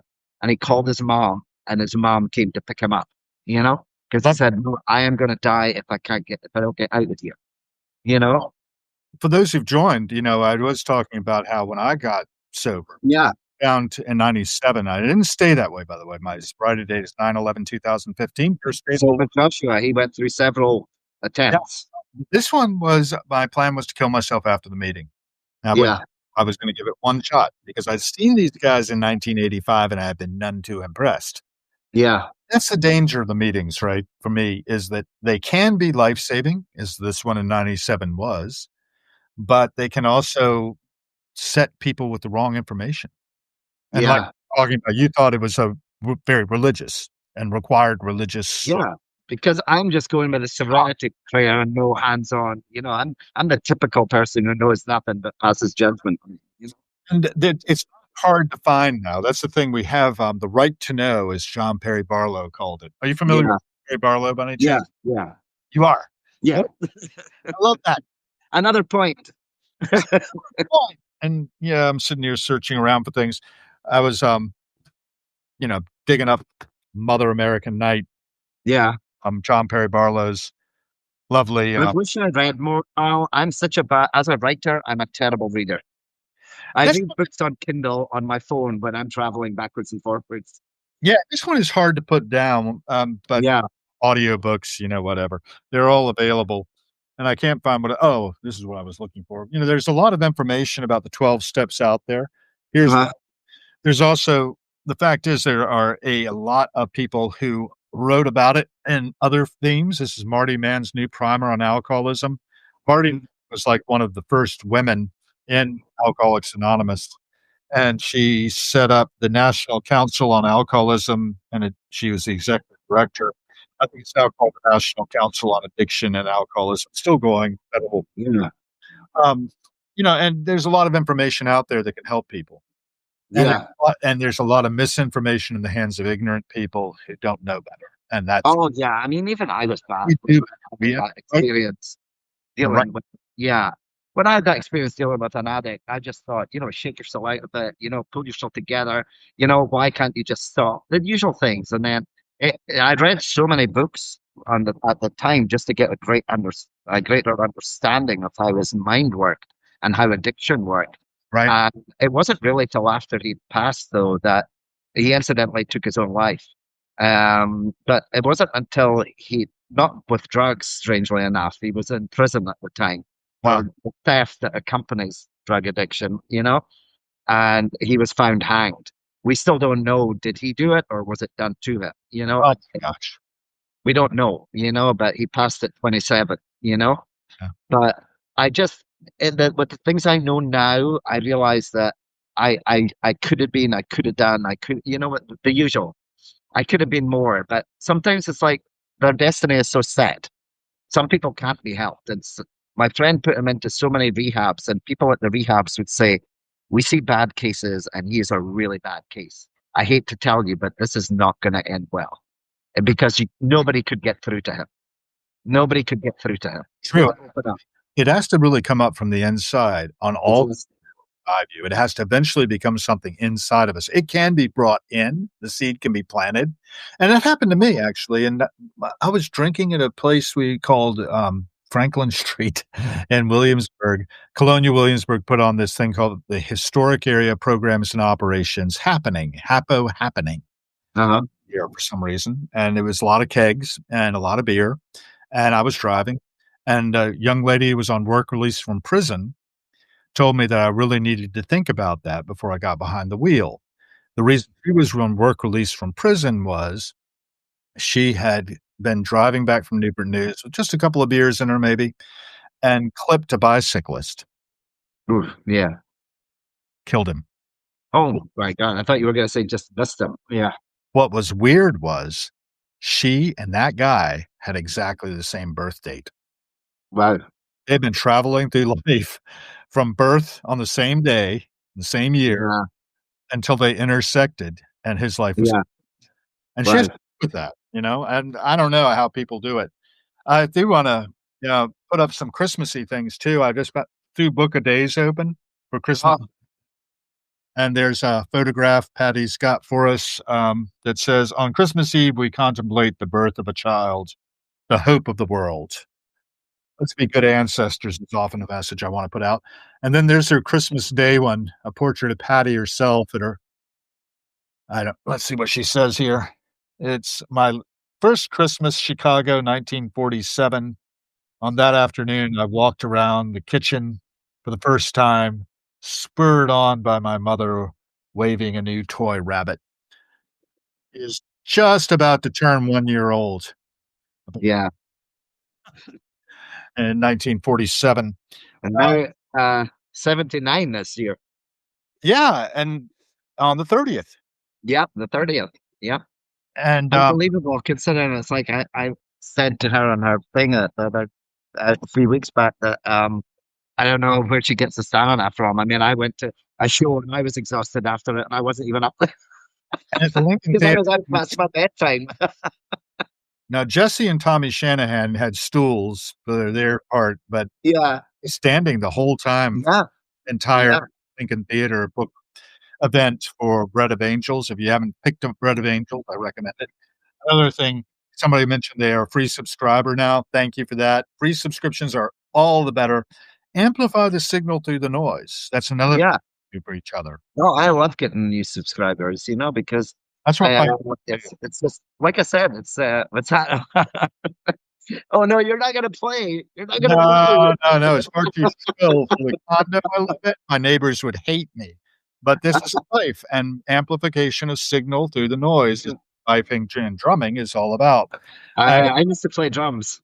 a huge group of people who are, and if you probably still can play drums then, right? No, no, no. I actually went to rehearsal with uh, at a recording place here with Charmy and Davey, and there was a drum kit, and I was so like, she said, "God, John," I don't know, but I have this vision in my head where it's a dream vision where you go to a rehearsal or something, and you see the drums or you see the guitar, and somebody says, "Go on," and I go, "Ah," and then you go and you go.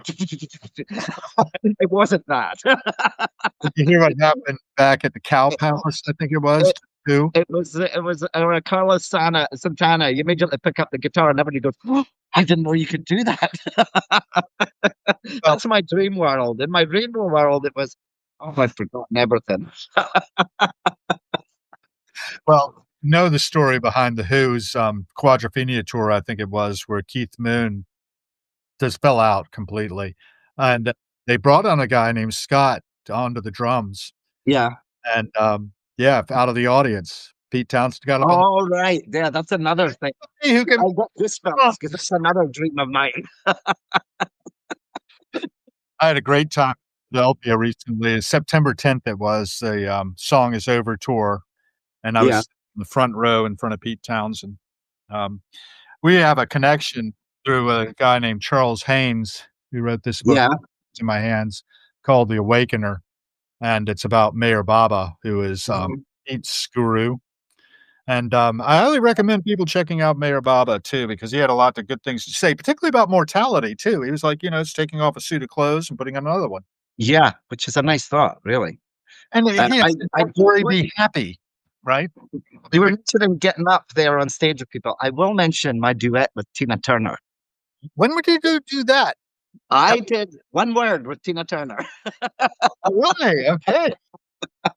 on her comeback tour way back when What's Love Got to Do with It was just released. She was doing small venues, Oh, yeah? and I got to interview her afterwards. But during the show, and it was at Aberdeen Capitol Theatre in Scotland, which is probably a little smaller than the Beacon Theatre in New York, that kind of idea. Um, and I was right for the whole show. I was right up on stage. Like the stage was here, and I had my notebook on the stage writing. And our saxophone player kept coming over and going like this because I literally had my notebook on the stage. I was jotting down notes about the performance. And then when she did Hollywood Nights, she took the microphone over to me to sing Hollywood. So that was my one word duet with Tina Turner. It counts. It counts. Yeah, It counts. it hap Thank God it was only one word. well, you know how, we just all of us live these, like, Forrest Gumpish kinda lives where we've been Yeah. interacting with all kinds of things. Everybody's had such interesting lives and It's deserve another thing how people don't daydream anymore. I wrote about that a while back. Somebody argued with it, saying that they do daydream, but for the large part, they don't because they're too busy walking around on their phones. And they don't pay attention to what's going on around them or just lose themselves in the moment. well, They're this like, oh, you put what's new on Facebook? What's new on Instagram? They're so lost in the world of technology that they don't pause, you know? my piles of books. But, at the same time, somebody just asked about a book list, a reading list. I think I'm doing that sort of by default. Everything's organic here on Harrowings, by the way. And yes, being awake and aware. I was looking for, Beelzebub's Tales to His Grandson by, um G.I. Kerchief. Yeah. He was saying, most people are walking around asleep at the wheel. There's a Hmm. book by Gary Lachman, the bassist for Blondie I was mentioning, Yeah. wrote this thing, and it leapt out to me. Lee, when you go in a bookstore and a book just leaps out at you to be read by you? Mhm. It was placed there with you in mind. Yeah.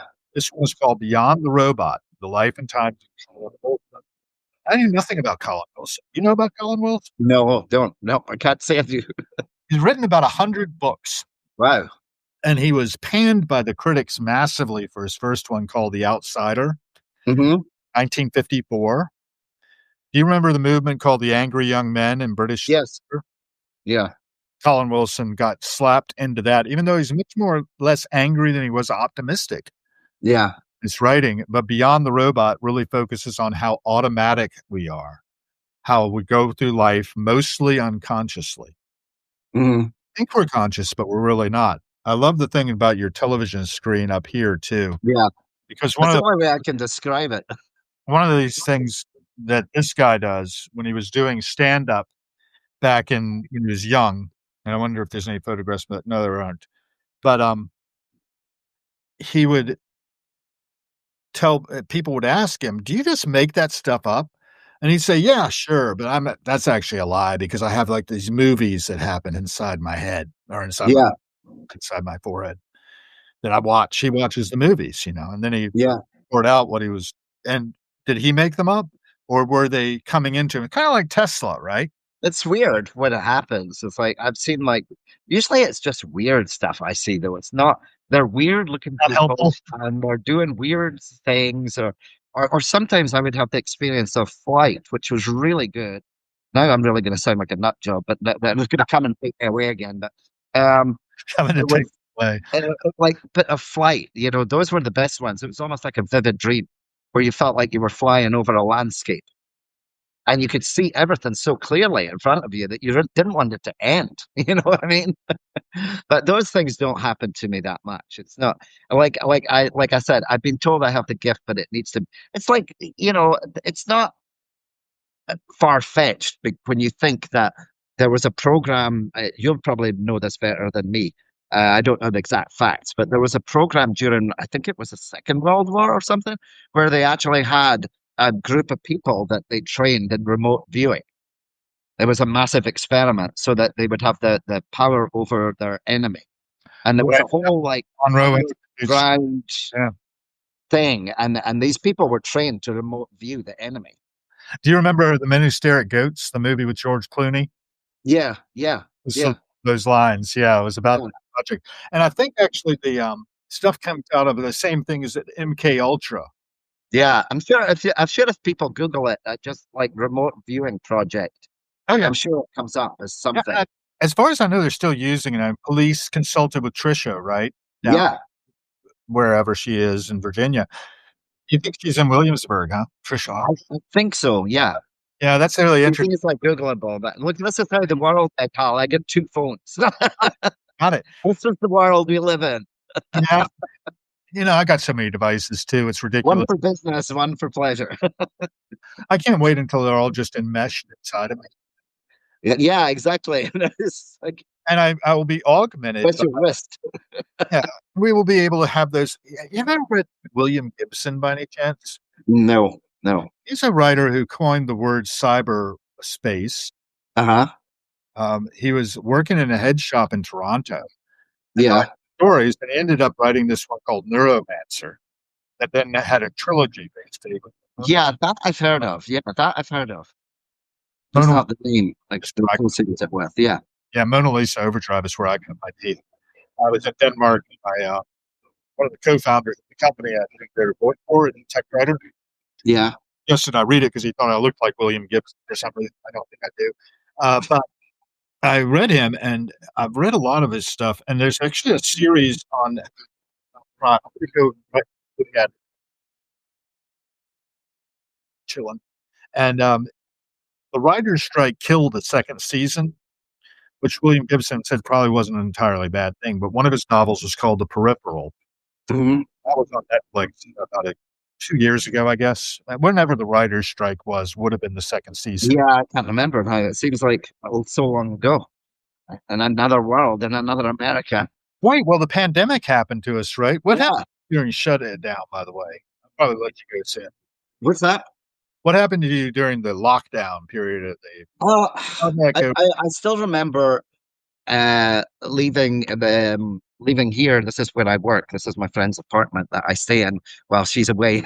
So I get to live the life while she's away. But Wealthy. I was going home to my place in Jersey City, and I was leaving that night, and I was hearing rumors. Somebody texted me saying they said that New York is on lockdown. And I'm like, what? And then I remember texting her saying, I just got a text saying that they're saying on the news that New York is going into lockdown. And then the next thing I saw was a couple of police officers talking to somebody that was hanging about outside Whole Foods like it was a crime to be outside. You know what I mean? Like they were asking him what he was doing. Well, hanging around by a fire hydrant or something outside Whole Foods. And I'm like, and then I got home and sure enough, New York went into lockdown. I mean, we were fortunate because had we knew people that owned a gym, so we were going to the gym during the whole time of lockdown. Good. With our own private gym, Mhm. but um, and because she was in the medical field, it didn't really affect our work. It was still people needed medical people, or even if she was, not doing like the work she's doing now, she was still, in the periphery of the medical field. So I didn't feel it financially or anything, but I think the worst part was that I think it was like for 2 weeks or something, you had to like stay home at the very beginning of it, and when you would travel the trains, I was traveling on trains, and I was the only person on the carriage. I was nobody. I felt like a giant Uber. You know what I mean? It's just like I was the only person on the train. And it was the weirdest. And then you would come to the city, and it was so quiet. You could hear the birds chirping, like not just the big birds like the blue jays that squawk, but you could hear the sparrows chirping. You could hear a sparrow pass gas. It was that quiet in the city. You know what I mean? I mean, and it really was a crazy, time. But there was also that fear because you didn't know. There were some people saying, "Oh, these news reports are fake." There's not all these people dying. You're being told a myth. And then there was the news reports coming in from China where people had their doors like with iron bars across them so they couldn't get out. People were locking them up. I mean, it was the scary thing about COVID was you didn't know what to believe. And as somebody who does suffer from bronchial problems every now and again, and I have pretty much a cough year round, but not to the extent of it being a problem, but it's the persistent cough. I was scared because I thought if I catch this, I'm done. You know. So I was a little. I got the shots. I only got two of them though, because then I started to get worried about the shots. I wasn't. I'm not anti-vax or anything, but I just started. The more they told you about the shot, I fed into the myth a little bit, and I thought, well, I've had my two. I'm not getting any more. You know? This is great stuff for our next segment too, I think, because the pandemic transformed the world in a lot of ways, and there's silver linings to it. But there Yeah, are, what my friend Michelle, who directed this film, I'm going up here. She ended up being patient number 5 at Mount Sinai, and she thought she was going to die. yeah, And the way in which people were treating her was they wouldn't look her in the eye. I mean, it was pretty horrific. And she talks about that pretty eloquently on a Spent Impact video that's out there. She also did a TED talk about the crackdown movie we were talking about earlier. And, yeah, the fact she was right on the front line of that is going to be a big part of our interview when I get up, probably in a year. She called me from Columbus Circle the other day, which was really sweet. And the noise of the siren, like, Oh, I know. Yeah, just like in the background. But it was so nice of her to actually take the time to call me up because, like I say, I don't really think of myself as anybody in particular. I'm running things from the bunker here, but yeah. I get to have these conversations, and I wouldn't have had the conversations with Lee Oh, Law, who was my guest earlier, Jay Blakesberg, David Gantz, these other people that have been guests of mine. yeah, Dang, I wouldn't have the relationships I have with them. But when we were in lockdown, it was like I need to talk to people. I'm just yeah, online, yeah. and strike up conversations like I was doing back I was telling you about 6degrees.com that ended Yeah, up me moving to Denmark. And I think all of us have this ability to really transform the world. We can keep our heads down, that's true. We can just keep it small, keep it intimate, but we can also reach out across the boundaries between us because we come up from very different backgrounds. You were in Scotland when you were growing up as yeah, yeah, I was down in Williamsburg growing up as a little fifer, and now we're friends together, yeah, a year apart in age, right? By the way, yeah. your birthday. Do you mind me asking? What's that? When's your birthday? Do you mind me 11th of August. 11th of August 11. I'm a Leo. Guess. I mean, oh, right. You said that explains a lot. Well, it explains why we're getting along so well. February 4th, 1963 is my birthday, and Yeah. that's, like the diagonal opposite Yeah. fire sign. Are you an air sign? I'm an air sign, yeah, fire and Like, air. like air and Oh, fire. huh? Air and fire. Yeah, and actually, I'm a mix within myself because I'm a Sagittarius rising sign. Oh, right. I think I have a, I think, actually, I'm a Sagittarius rising, I think. Oh, well, there you go. Leo, Yeah. Sagittarius rising. There's air, there's fire and fire, actually. Yeah. I'm air and fire, but get a And little in the Chinese, I'm year of the tiger. Yeah, and it's the year of the horse coming up, Patty reminds Yeah. at the Lincoln Theater. It's talking about that, and then I'm sure you want to wrap this up, but it was funny. Going back to where we started with Patti Smith, I Yes. was at the Year of the Dragon, Year of the Wood Dragon show that she put on in the Bowery Ballroom for that was like last year, for the year that was in February last. Was it last year? I saw it on Trinidad. Yeah, it would be 20 February 2024, and and at one point in the performance, she started singing "Puff the Magic Dragon." And then she said, and she had the lyrics, and they were all singing it. And then, am I allowed to swear on this? Am I allowed to curse on this show? But So at one point, she said she's trying to get the audience to sing along with her. And she goes, "If I'm gonna sing this fucking song, so are you." Hold on. that's the immediacy. You were talking about the rawness of the performance and hooked you in, right? And that was what I saw too at the anthem when Sandra just died, and I was kind of happy about it. She would start something, it's like, no, no, no, I gotta start again. And you see her do the Bob Dylan thing, right? For the Yeah, Sweden, for the King of Sweden, and she yeah, breaks down in the course of doing Hard Rain's Are Gonna Fall. Was that it? yeah. That was the Nobel Peace Prize thing. Yeah, And she breaks down in that one too. It's very human, right? yeah, And to be able to still go on yeah, to like hang one's head in shame, she doesn't do that. She is who she is, and yeah, yet very real, which I think we need more of. I think yeah. we got to Definitely. deal with each other and stop trying to put each other on. I mean, you want to get put-ons. Washington D.C. society, very comical. I live on S Street Northwest, and right over there Yeah. is a double mansion. It used to be the Textile Museum. Uh-huh. Our museum moved down to the George Washington University campus, but it was now. I'm sure it's wonderful. I haven't been in it, but the building it was in on S Street for years and years. It's right next door to the Woodrow Wilson House, which is where he lived after his stroke after leaving the presidency. But that double mansion is now owned by Jeff Bezos, Yeah. who runs the Washington Post. He gutted it and put in 25 bathrooms. He hasn't invited me over yet. 25 bathrooms. Not invited me in for like a housewarming. He's been there for years now. He's right across the street from the house of the Chinese ambassador. Yeah. The Chinese ambassador, 2301 S Street, got one of my packages. And my mailman saw it on the porch. Yeah. The time I got up there, it had been taken inside, and they wouldn't give it back. I am at war with China. I want to one, I promise. Come on. Anyway, it's been great talking to you, Lee. No. The Going, time just flew by. We've been on here for 2 hours.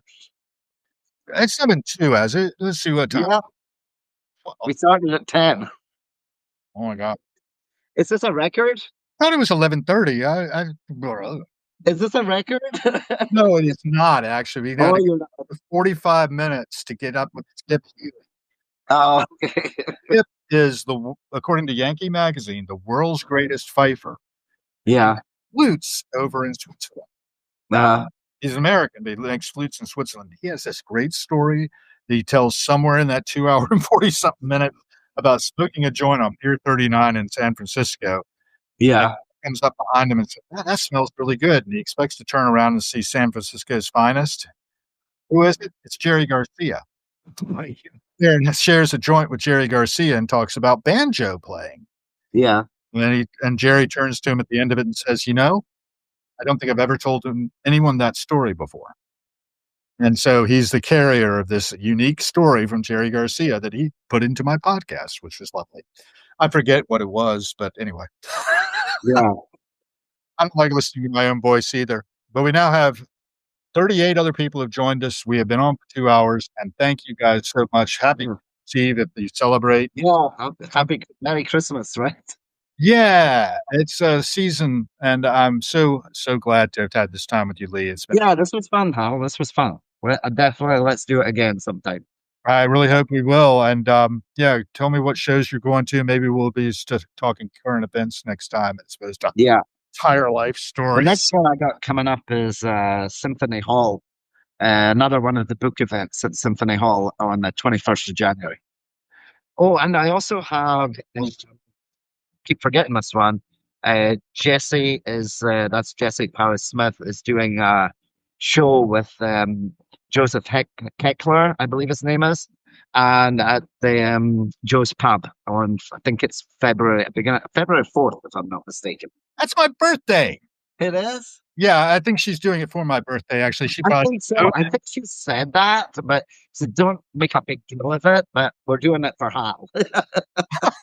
Well, if you get her to say that, that'd be great. But, I've got these lights on my little Christmas tree out here I'm gonna go turn on. You know who's Yeah. to me? Jesse. Yeah. What was that? These little lights on my Christmas tree, little tiny lights. And it's a Yeah. tiny Christmas tree my wife has, but the lights on it, Jesse sent to me last year. Oh. I'm one of her founding members. So she's as good to her founding members. You see, Jesse, thank her to say Hal thanks you again for the lights on his. I will do. I'll tell her that today. I'll tell her that today. All right. That would All be right. I think she knows who I am a little bit, but from the Yeah. chat stuff on these. I told her I was coming on this. I told her I was coming on this. Oh, sweet. Well, I'm sorry if she joined us, great, but if she didn't, that's okay. I'm busy. We're up to 41, Hal. We're up to 41. Work, work, work. That's what we do. But remember, do be, do be, do. Remember, Yeah, I better get back to doing. I'm hoping that today I can escape after a quick call and just updating on everything that I did before we even got on the air. And that'll hopefully be me. lovely. Well, you take care, and I've really All right, you too. it's a hoot. That was a lot of fun. All right, Hal. Talk to you later. Bye. Bye. Bye.